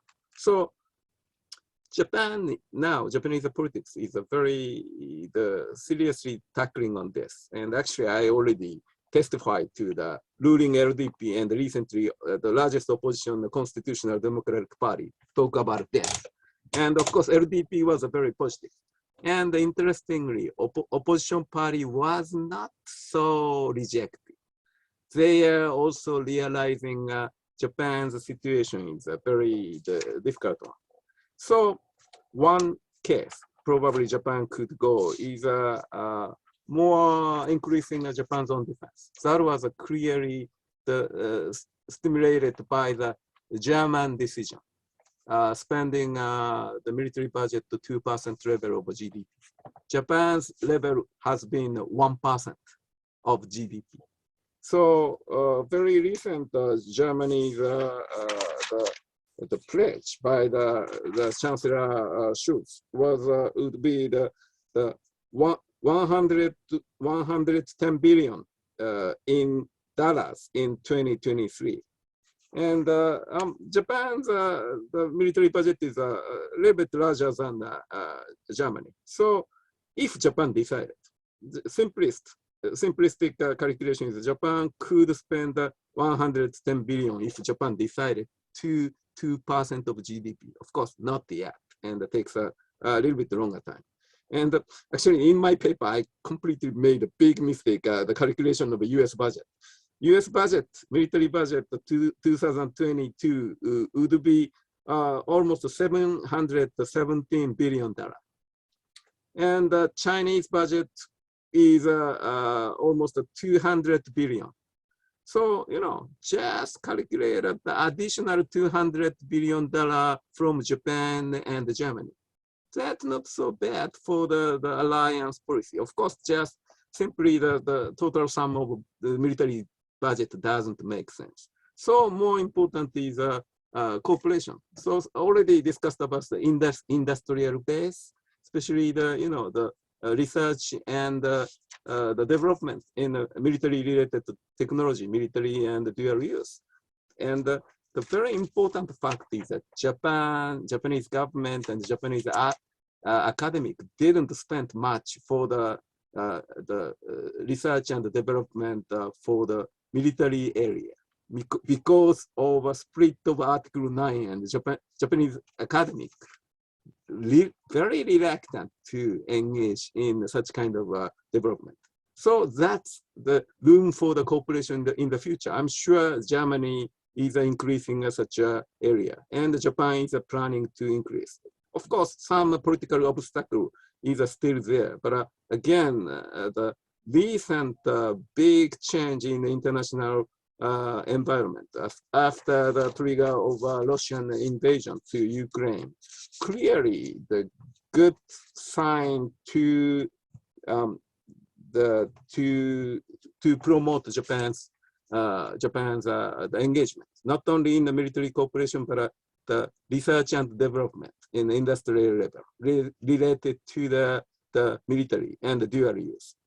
And also last panel already discussed about probably the UN Security Council reform, especially the Germany and the US has not been given the permanent seat. Of course, that's a legacy of World War II, and many people say that, oh, because of World War II.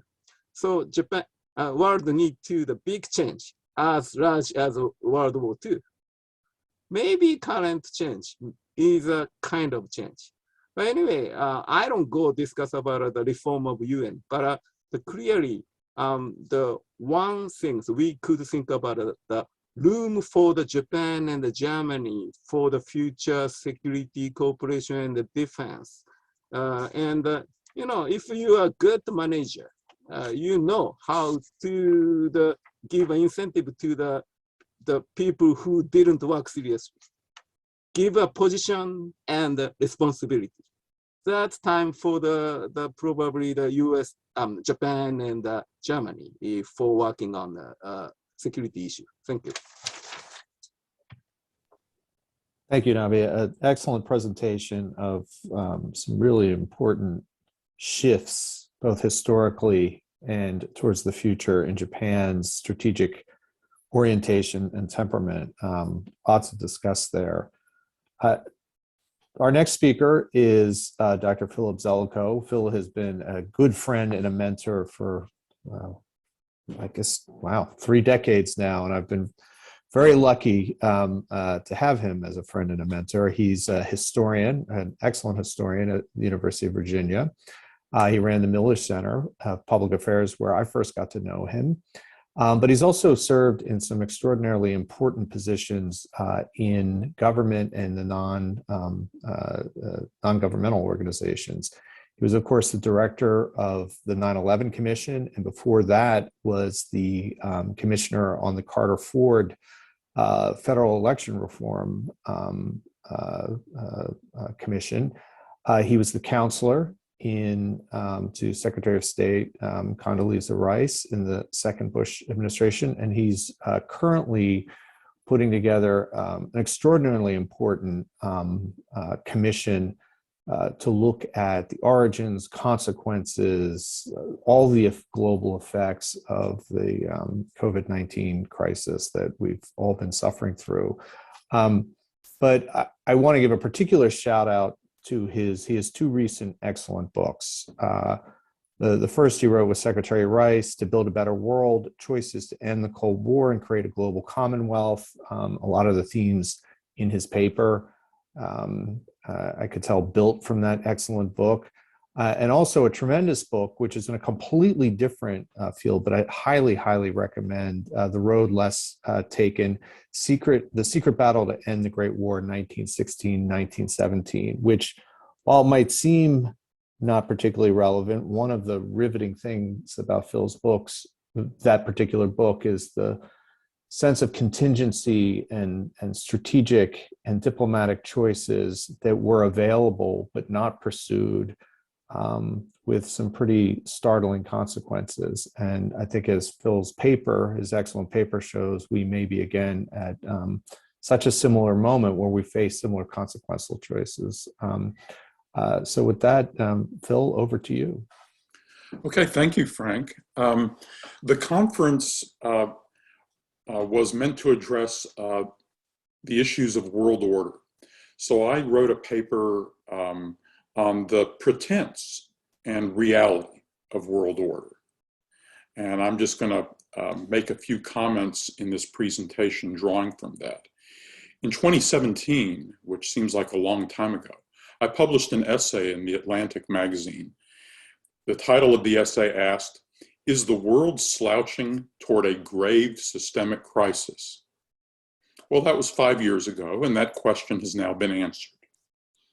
For 32 years, world leaders sought, with some success, to build a relatively peaceful global commonwealth to replace the divided world of the Cold War. For some time, and especially since 2014, these efforts have degraded into a pretense of world order, what David Miliband had already called the age of impunity. With all the present spotlight on Ukraine, no one should forget that the pretense of world order had already been devastatingly exposed by the catastrophically bad response to the global pandemic. I'm not sure any of the other speakers so far at the conference have said anything about the pandemic.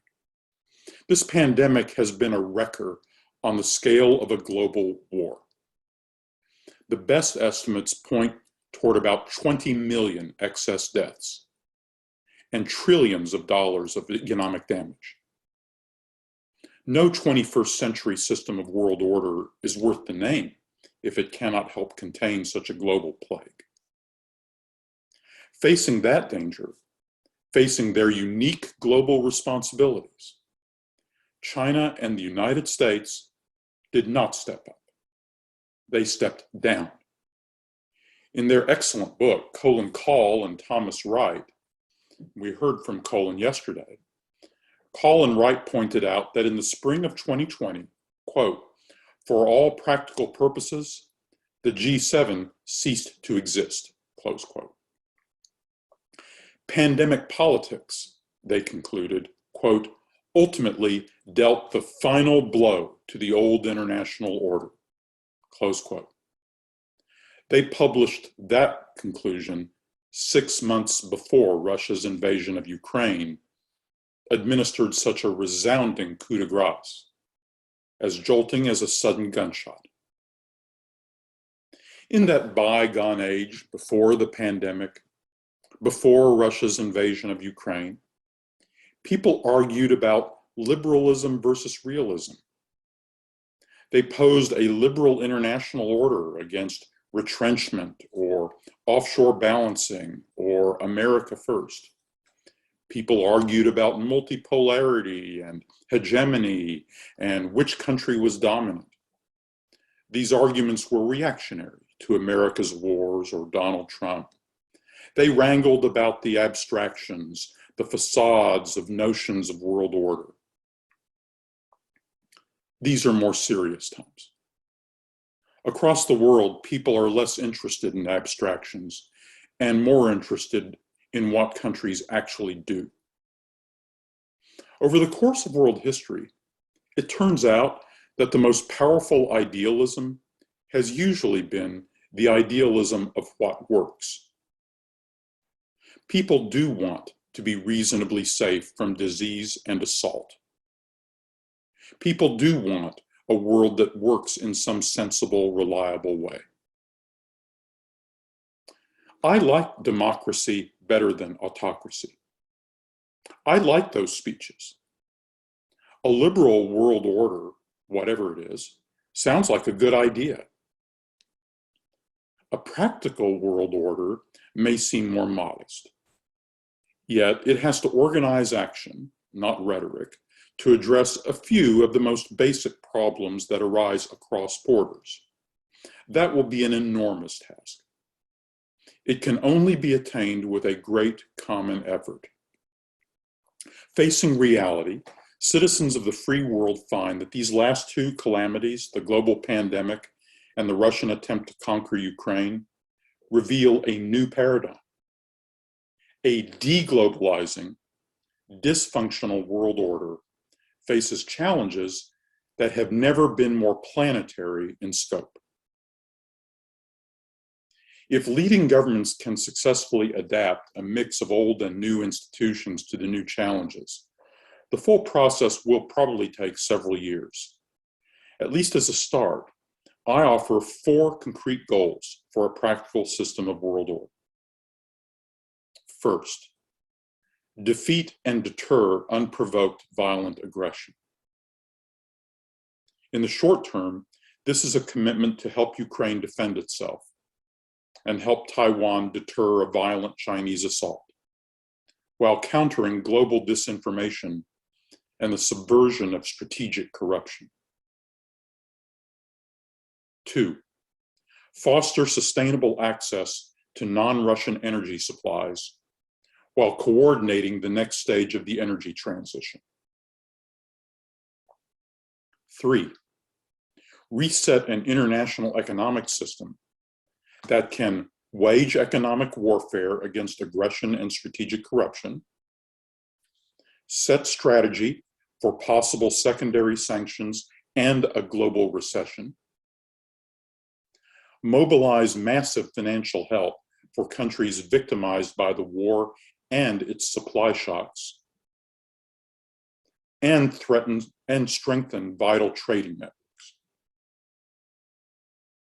And 4th, organize a more coherent and effective multinational program of biological security to prevent future pandemics and expand medical countermeasures in the ongoing global struggle against this one, which on a worldwide basis is not nearly over and may take on a new form in the fall.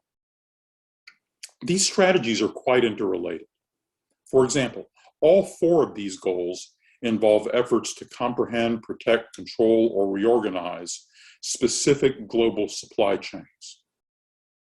All 4 of these goals involve extensive multinational financial commitments that go beyond the current operations of existing institutions.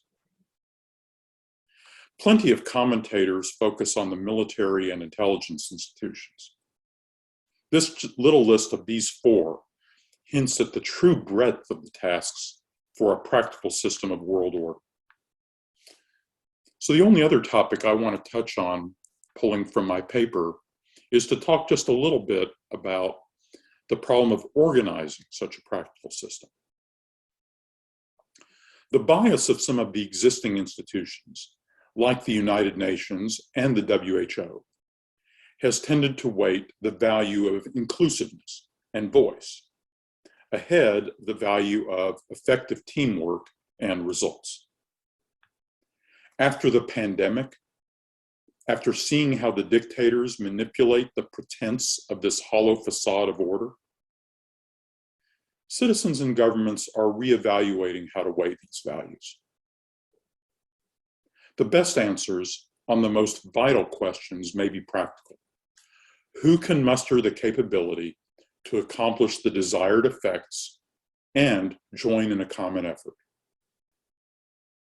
The best answers will also look beyond national governments and enlist more help from relevant subnational entities or non-governmental institutions or businesses. Before and during the pandemic, for example, some of the most far-seeing insight has come from the London-based Coalition for Epidemic Preparedness Innovations, usually called CEPI, an organization which is not very well known, and which defies all the conventional labels. The leadership core of the emerging coalition, which we're seeing right now, has been the revived G7, written off for dead, as Colin Wright pointed out, now very much alive. That G7 is supplemented as needed. You could call it a G7 plus X. It includes 7 of the 9 largest world economies, excluding China and India. It is really a G8 plus X. A core member is the European Commission, representing the EU.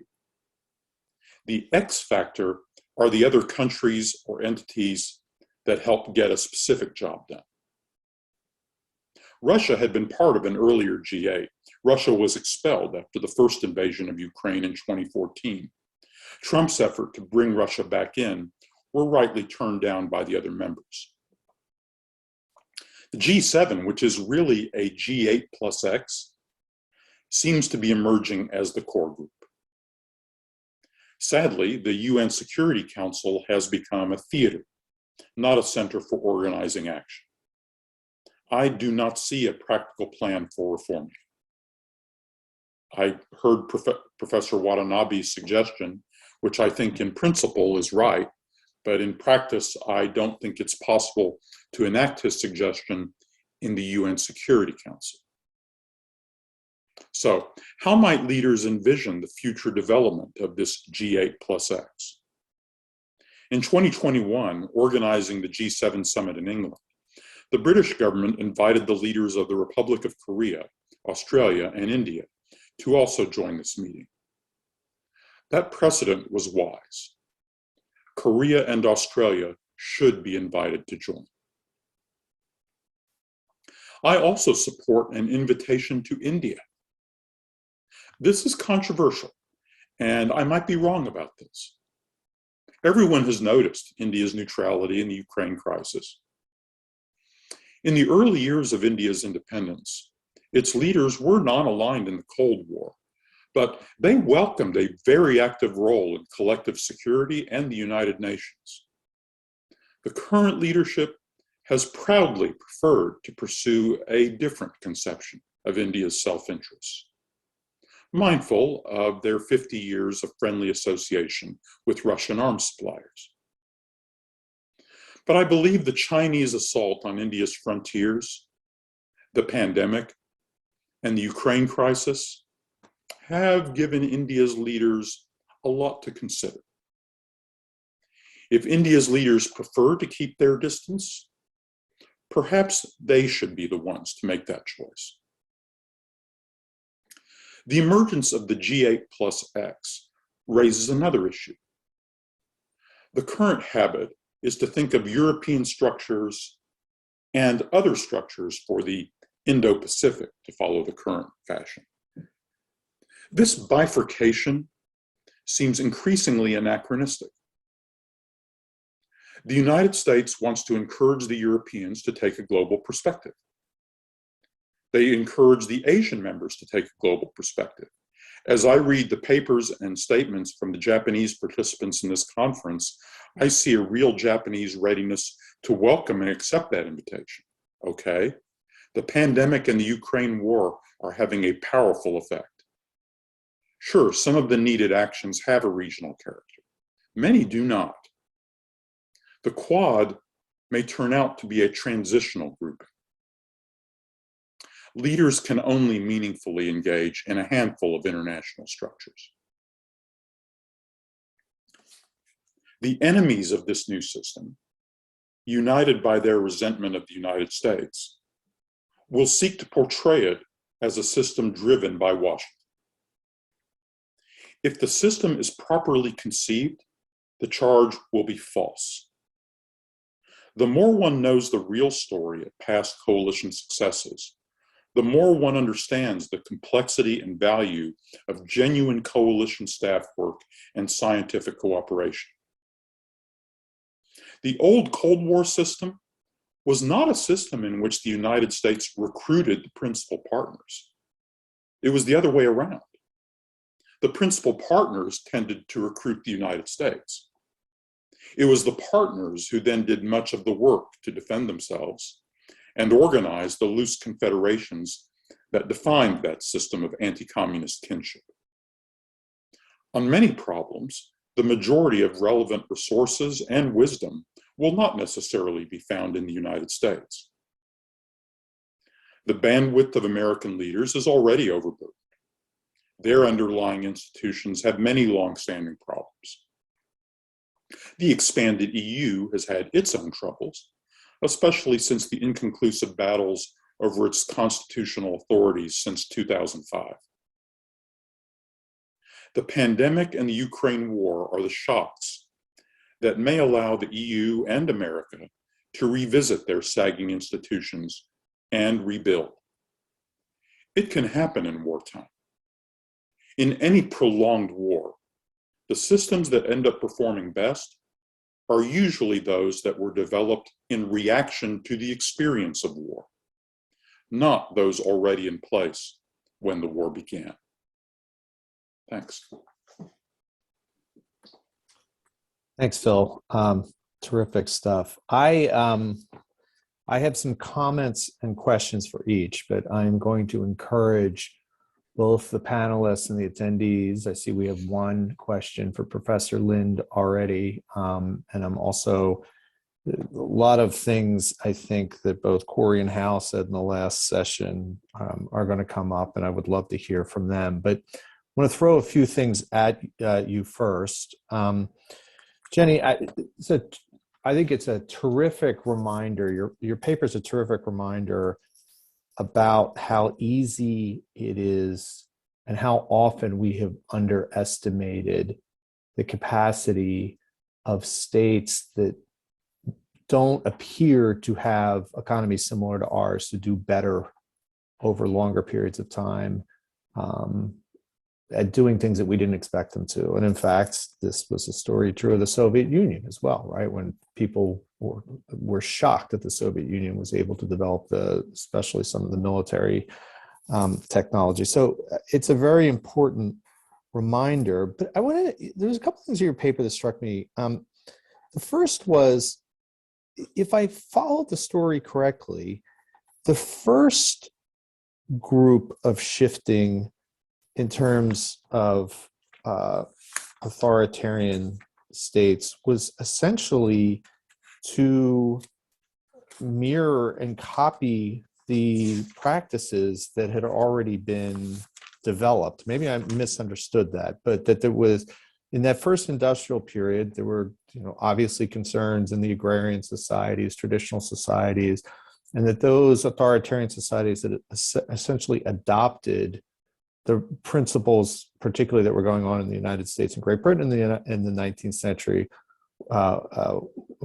were to do well. And then in the second period, it seemed similar in that when you talked about the Pacific Tigers, basically you could get a good start being authoritarian, but over time, either by importing these practices or by trying to keep up, these authoritarians became less authoritarian.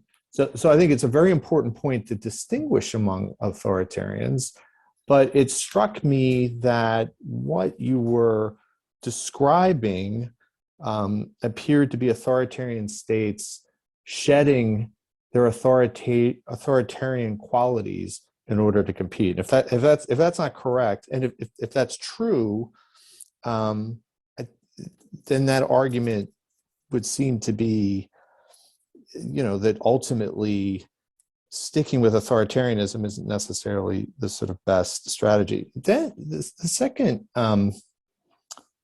thing I was thinking was, I was trying to think of there's no doubt the case. You look at, say, the Soviet Union during the middle of the 20th century, its ability to fight World War II, ability to produce lots of military material, of course, some with the help of the United States through Lend-Lease. But I was thinking to myself, well, there's different types of economies, right?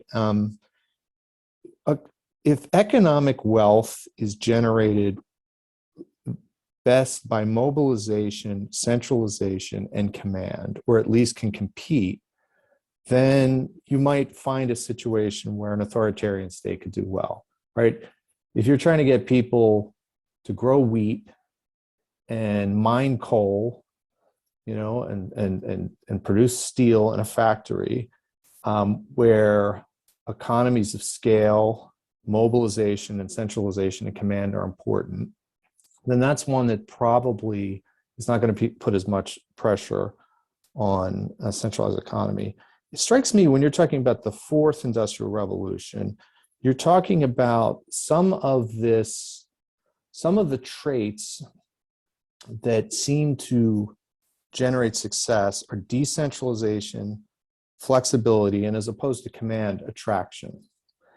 And so I guess the question would be, those qualities would seem to highlight the authoritarian problem even more. The final thing I wanted to ask you about, and this is, I'm going to flip back to Phil on this too, because he knows this is a sort of an obsession of mine. You rightly, I think, focus on China's ability to generate technological innovation at a rate and a scale that's extraordinarily impressive. But to me, when I think about success in the 21st century economy, I think of two things. It's innovation and technology, but it's also financial innovation and deep financial markets and financial adaptability. And, I think about this a lot. A mutual friend of Phil and mine, Jim Langdon, who used to be chair of PIFIAB in the middle of the Bush administration, spent a lot of time in Russia, and he had negotiated this partnership between Lukoil and ConocoPhillips, and Lukoil holds more oil than anyone in the world.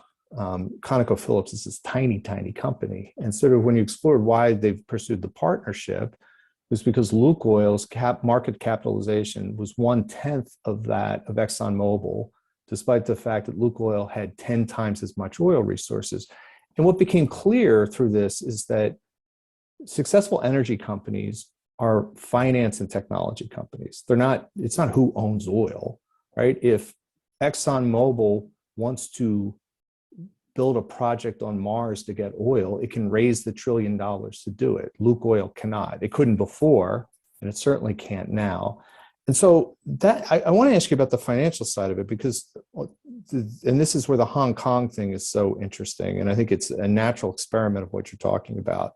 Traditionally, financial markets require transparency, accountability, rule of law. If you don't have those things, I mean, having deep capital markets, it's sticky. You have to do a lot to lose them. London tried really hard to lose it for a really long time, and they were never able to.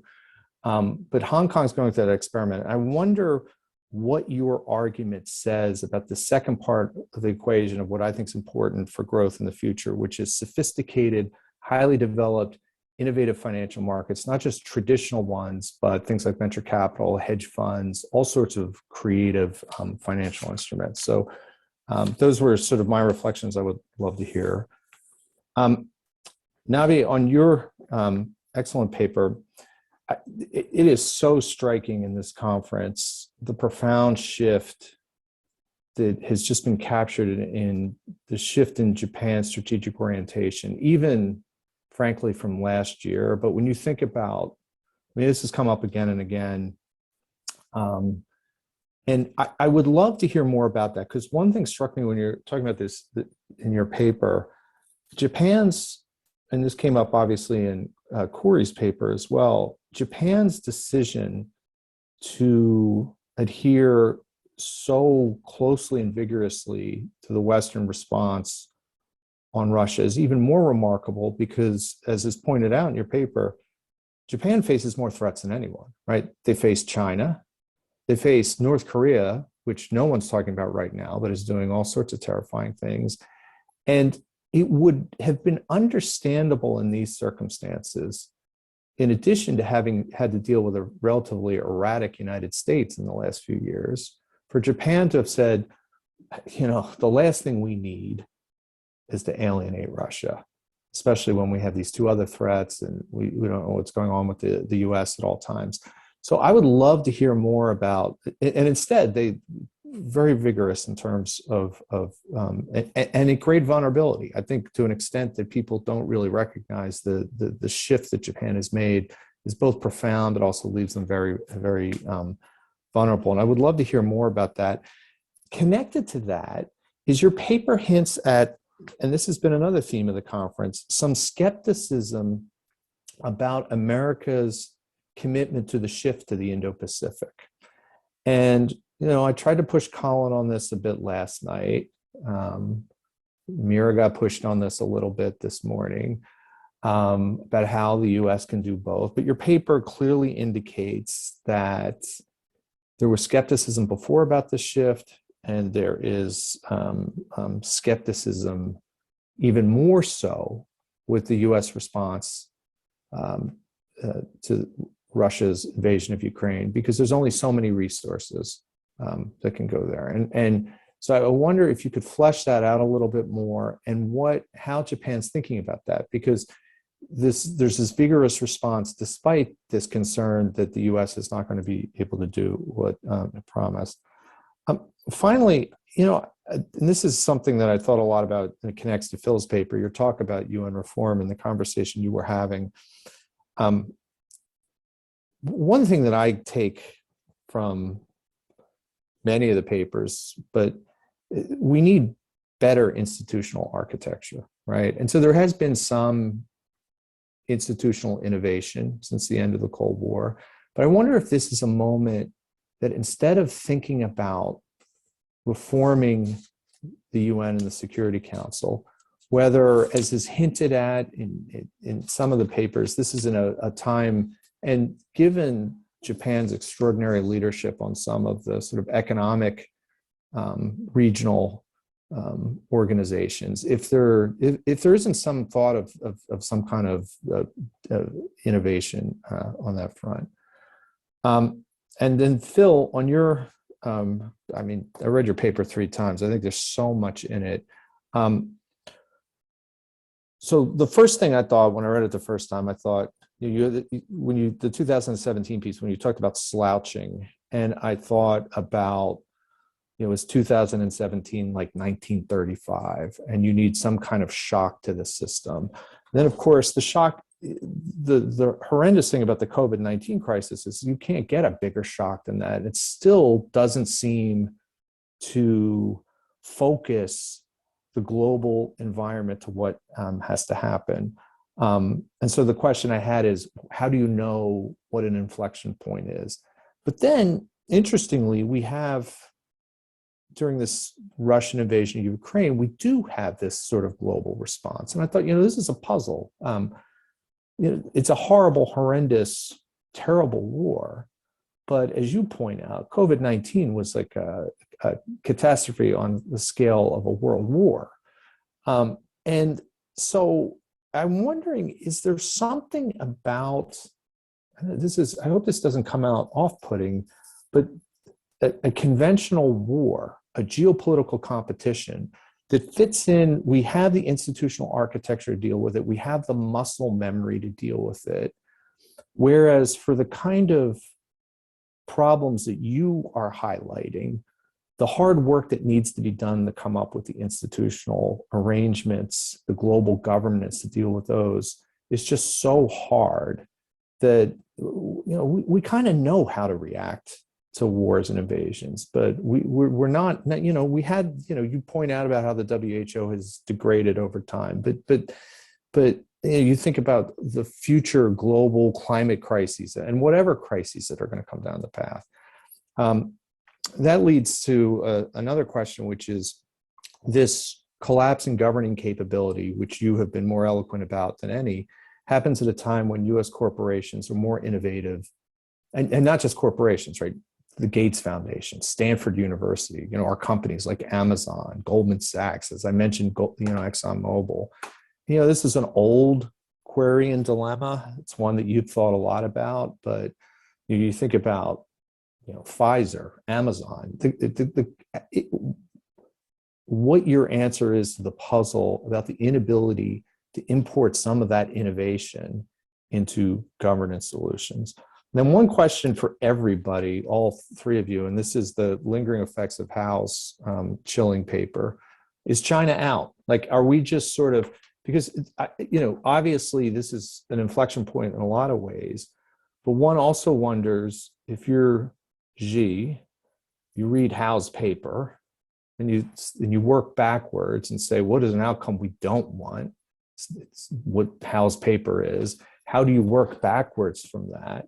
Well, are there opportunities, not to be, overly optimistic, but is there some possibility for working backwards from that terrible outcome, to tell Xi's China, look, you're not that, we're not that, and we'll read Hal's paper and we know we don't want that. Maybe the outcome is we decouple and just go our own ways, but I guess how to think about that big question, whether there are opportunities or whether this is kind of path dependent at this point. So throw a bunch out there for all of you. Why don't we start with you, Jenny? You can take whatever parts of that you want or don't want, and respond. And by the way, you guys should all ask each other questions too, because I think there's a lot of interaction between all of your papers.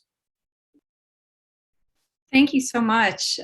These are really great questions, and I'm going to be thinking about these for a very long time.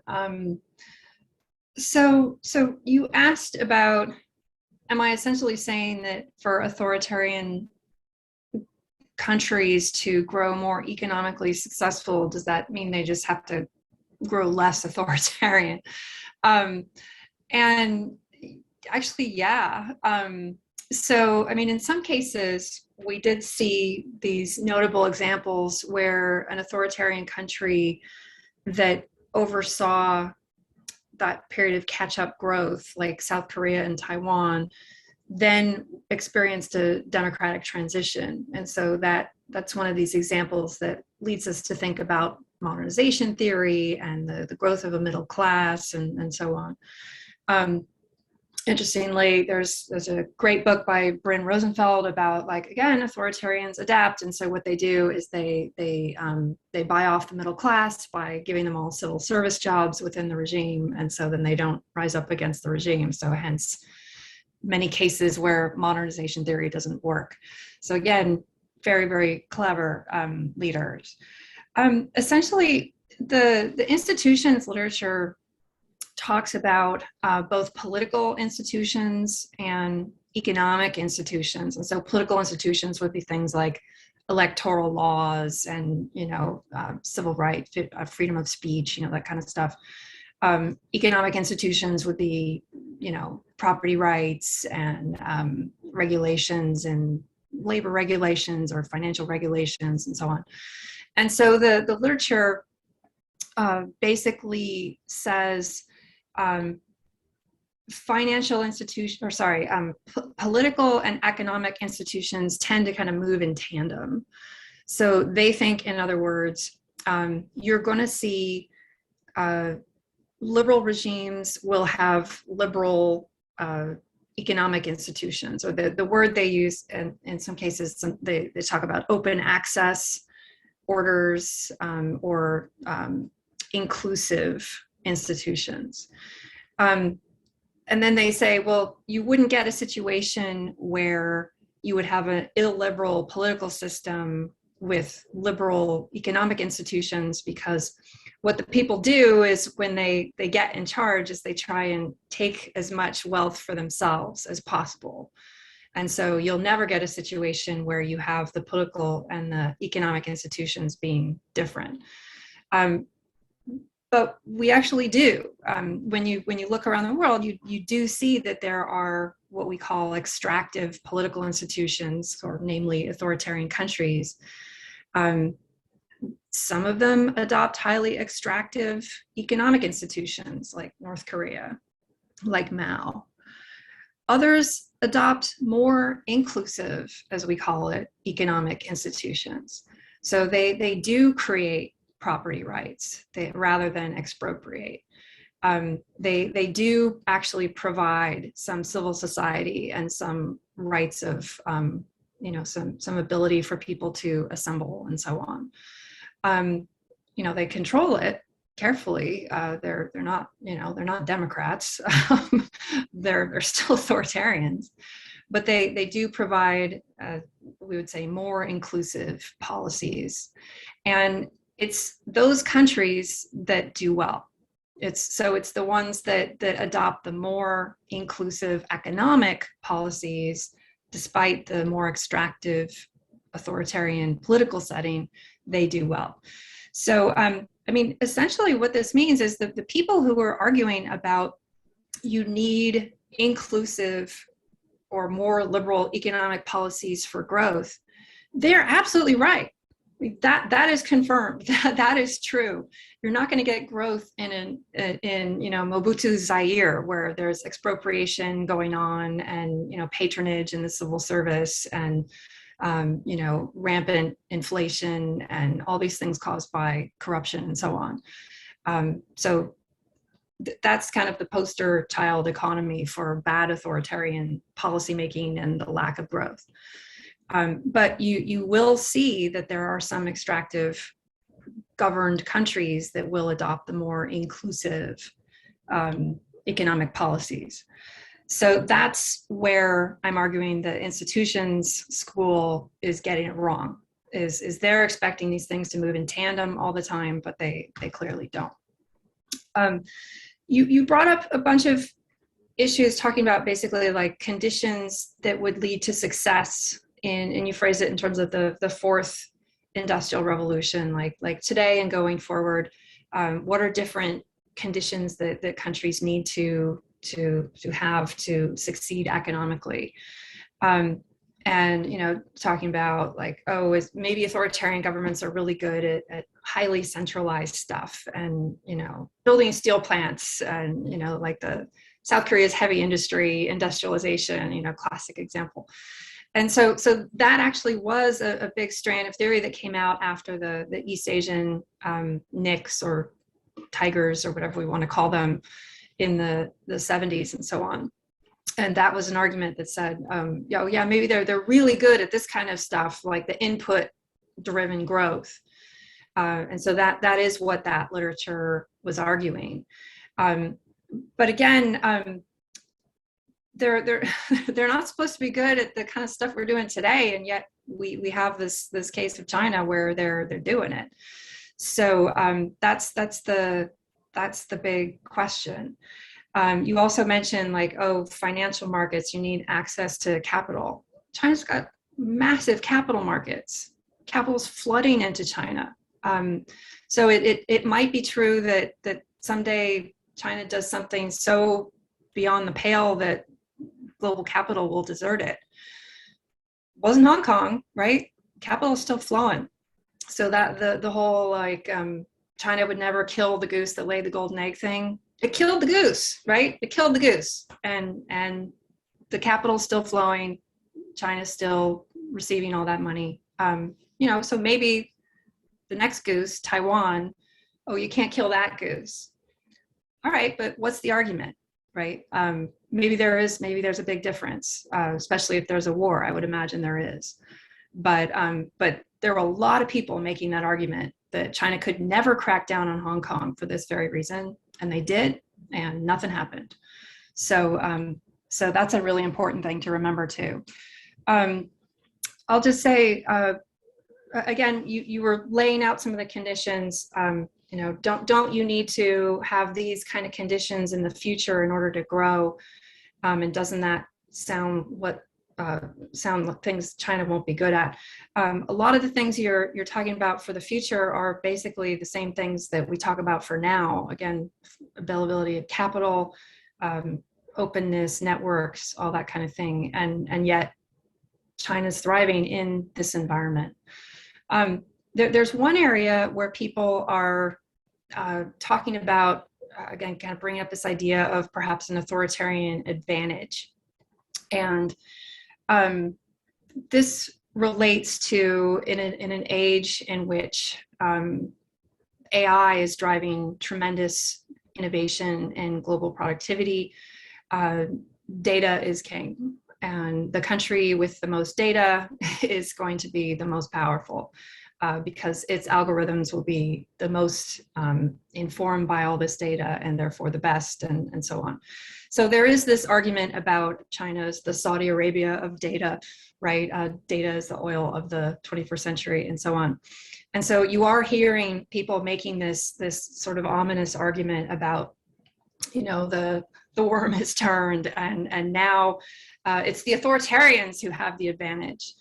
And I think it's too soon to tell. We've heard arguments about authoritarian advantage before, like the ones that we heard back in the 70s and so on. And I think it's too soon to tell. I think there's a whole bunch of reasons why we can imagine that democracies are going to still be rather competitive. And I kind of like the fact we have privacy rights. And I don't want to wish myself in being in a country where they don't have privacy rights. And again, like, isn't China so lucky? They have all this amazing data. Well, that's one way to look at it, but I don't know if I'm ready to sign on to that.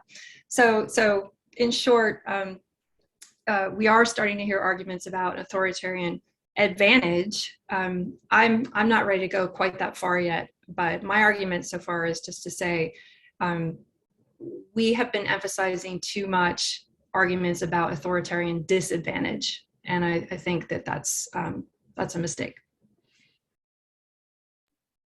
Excellent, great answers. I will just say as a side, I love Phil's view on this because the behavior of particularly Wall Street, various companies beginning with B, Blackstone, BlackRock, Bridgewater, you're absolutely correct. In fact, if you talk to them, they say, well, Hong Kong going actually removes British-oriented intermediaries and plays to our advantage because Hong Kong banking is traditionally British. This seems to me an insane argument, and I have all sorts of, smart. They're all Republicans, and they're all like yelling about Afghanistan, and I'm always telling them, well, they're investing in wealth management in Shanghai. It's interesting. So I think you could be right about this, and I think it is. It is a very interesting, really interesting question. Nabi, to you? Oh yes, thank you, Professor Gavin. I think your question is a very core of how we mean including Japanese understand the Japanese policy shift or policy position shift, because sometimes it's more psychological. It's probably easier to the case of the soccer player. Play the soccer, very rough play, and got the red card and stay out of game for a while. That was 1945 with Germany. And gradually, we are allowed to come back to join the game.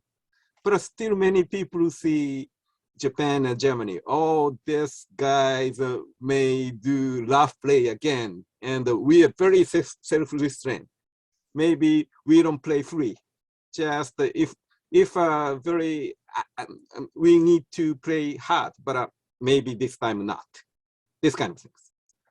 And probably waiting a moment to the international framework would allow Japan or Germany to play. And Germany's case is a little bit different because they played in the field of NATO.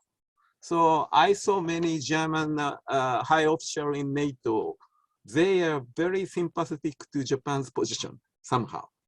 Personal conversation, they encouraged us to play more positive role. But unfortunately, Japan didn't have NATO, such kind of a framework too. So one thing probably that's probably related to the Professor Zeliko's comment too. Why Japan is somehow, no, I am speaking on the UN reform. It's kind of the major game rule. And, looking back at Japan's history, before 1945, Japan was Japan held the permanent seat of League of Nations. What Japan has done is a self-destruction, like, the invaded the Manchuria and the approval of independent of Manchuria despite of international community. It was like what Russian doing Donbass recently. So I'm sure that's not so easy to compare, but psychological things. Probably Japan has been very restrained to the playing major field in the security, defense, military area.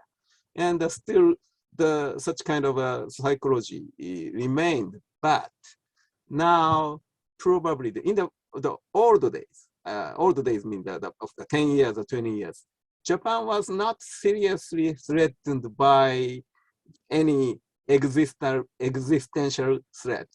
Of course, North Korea launched a missile, but Japanese didn't think they really hit the missile because Japan has an alliance with the United States. And China's military was not so big, and China's attitude was not so aggressive 10 years or 20 years.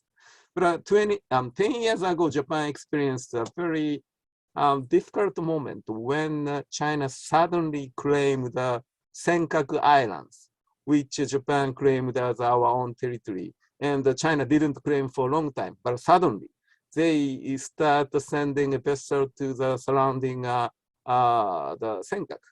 And at that time, somehow, some argument in the United States is, will U.S. fight against China in the sacrifice of small rocks near Japan? No, I think the book, I think Michael O'Hanlon of Brookings wrote about a Senkaku paradox. Of course, he didn't just talking about the Senkaku, but general things, how U.S. would be involved in the major war or in order to secure the smaller issue, which is not directly related to the U.S. national vital interest. That's Japan experienced already 10 years. Fortunately, many major countries now sharing idea of, oh, China is really the potential threat. So such kind of things is the past, the serious troubles past. But still, again, Japan shared the idea, oh, maybe the US is not a strong guarantee to Japanese defense. That once Japan started to worry about it. And very positive one solution is Japan's own defense, more positively playing with the United States and the international community. So I agree with the Professor Zeliko's the G7 plus and India and Australia. That's good. I agree with you. And recently, Prime Minister Kishida visited the G7 summit. It was very important because Japan is only one Asian country who is a member of a G7. And the other G7 country is a member of a NATO. So Japan needed more the Asian in the Pacific the players in G7. And also the last question that China out. Big trouble for Japan is of course too strong China without respecting rule. But also another trouble is that too weak China doesn't have the strong government to control. And imagine China in the 1920s, warlord in the fighting each other. That's big trouble too. Of course, we are worrying about Russia without Putin. We never know the direction. So that's worry. Thank you very much. Phil? I'm going to concentrate only on the one point of the 1.4 billion person question, which is the China, because I didn't talk about it in my presentation. It does figure in my paper. There are basically two theories on this in the United States among American elites. One is to write off China, and they're already in the enemy camp. And we ask Hal Brandt to get to work on planning the 100-year war. And then we have other people who try to deal with even the more shorter-term confrontation problems, like Colin Kahl, who's only going to be doing the defense, is only working on the defense investments for the next 10 or 20 years. So, and then they should talk to each other and get it all going in the right direction. But the main argument in that camp, which by the way is a good argument, is that China's gone. Is that the Chinese have actually already written off the hopes of cooperation with the United States. They think that we are irrevocably against them. They see plenty of evidence for that in the Biden administration. If they had been watching Kahl's presentation, they would have gotten that much more. So, plus China's system is now this totalitarian system, and they're aligned more deeply with Putin's Russia than I think even the world fully understands. So, and remains so. So there's actually a very good argument for the presumption that China is irretrievably in that camp and that there's nothing you can really do much about it. So you now just have to plan for that. The second camp is, and where I am, basically says that argument, it may well be right, but I'm not sure. I'm not sure. From a linear point of view, if you project forward from the past, then that argument is right. They're gone. The issue is, is there a worthwhile chance that they could make a nonlinear break? Right now, today, I actually think there's a chance. There are actually examples of this in China's past. The crises of the last couple of years have rocked things pretty hard, and they're not done rocking things. And I'm just not confident I understand how the Chinese elite is going to process all of that. Even Xi Jinping personally, and like if Putin goes down, for example, it's hard to say. They may also just kind of decide that this is actually not such a great look. They may actually think, even though they censored Hu Wei's essay, people may have read it before they suppressed it. And there may be actually a lot of people who think he has a point. So, plus, I believe China made a grand strategic decision some years ago, let's say circa 2015, that they were actually going to try to move into an autarkic mode in the world economy and prepare to decouple. And that they were going to develop a Eurasian grand strategy instead of an oceanic strategy that is export-oriented.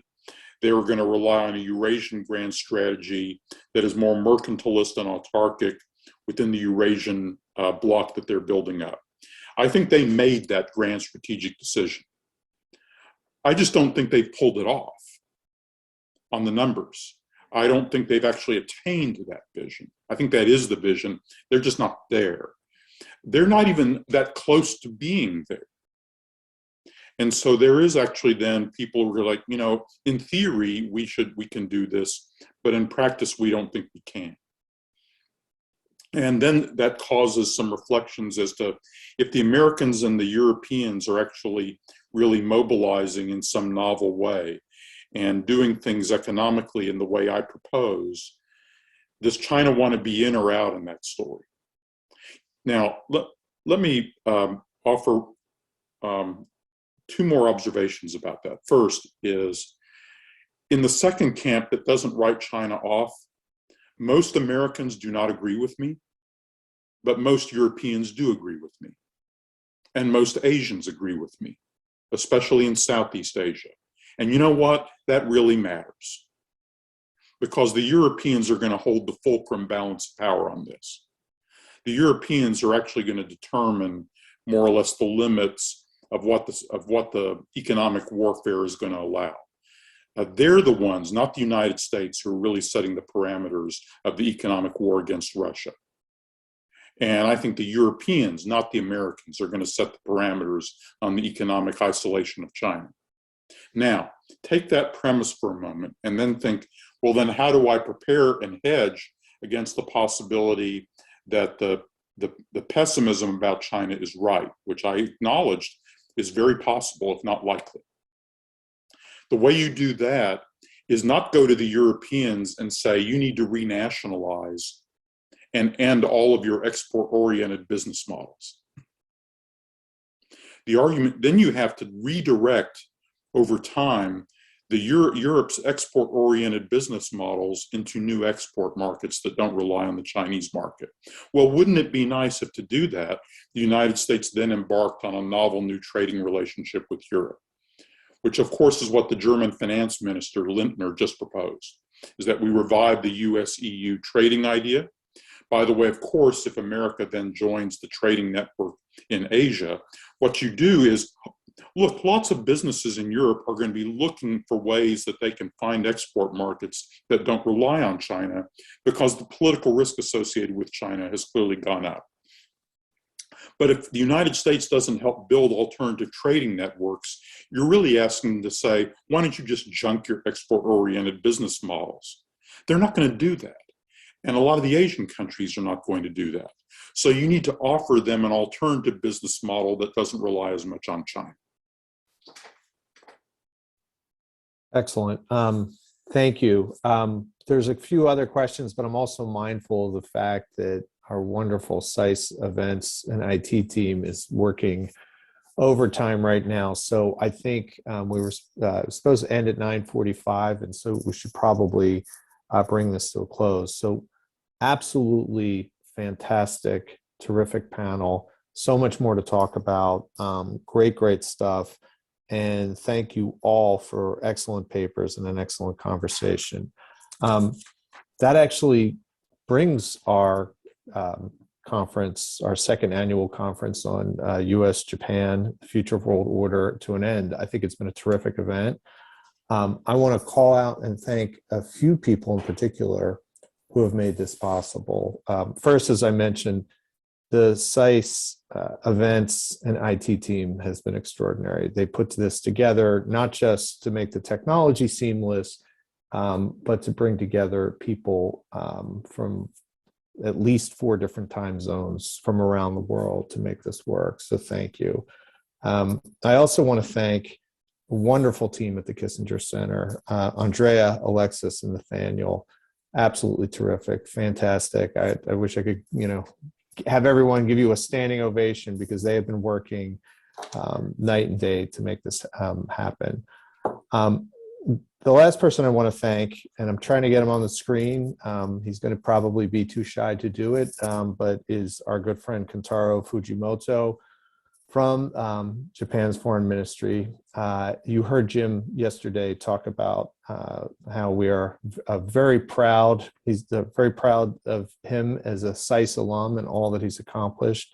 He's been not just the supporter of this, but really the intellectual architect. And so, Ken, I want to thank you for making this possible. This has been another terrific event, and hopefully one will continue again in the future, and hopefully this will be the last time that we do it online. So with that, conclude the festivities and the events. I want to thank everyone, particularly the panelists, paper writers, commentary, and chairs for just absolutely terrific contributions. And thank you. Be well, be safe, and hopefully I'll see you sometime soon in person, and maybe we'll see you again next year for a similar event. So take care.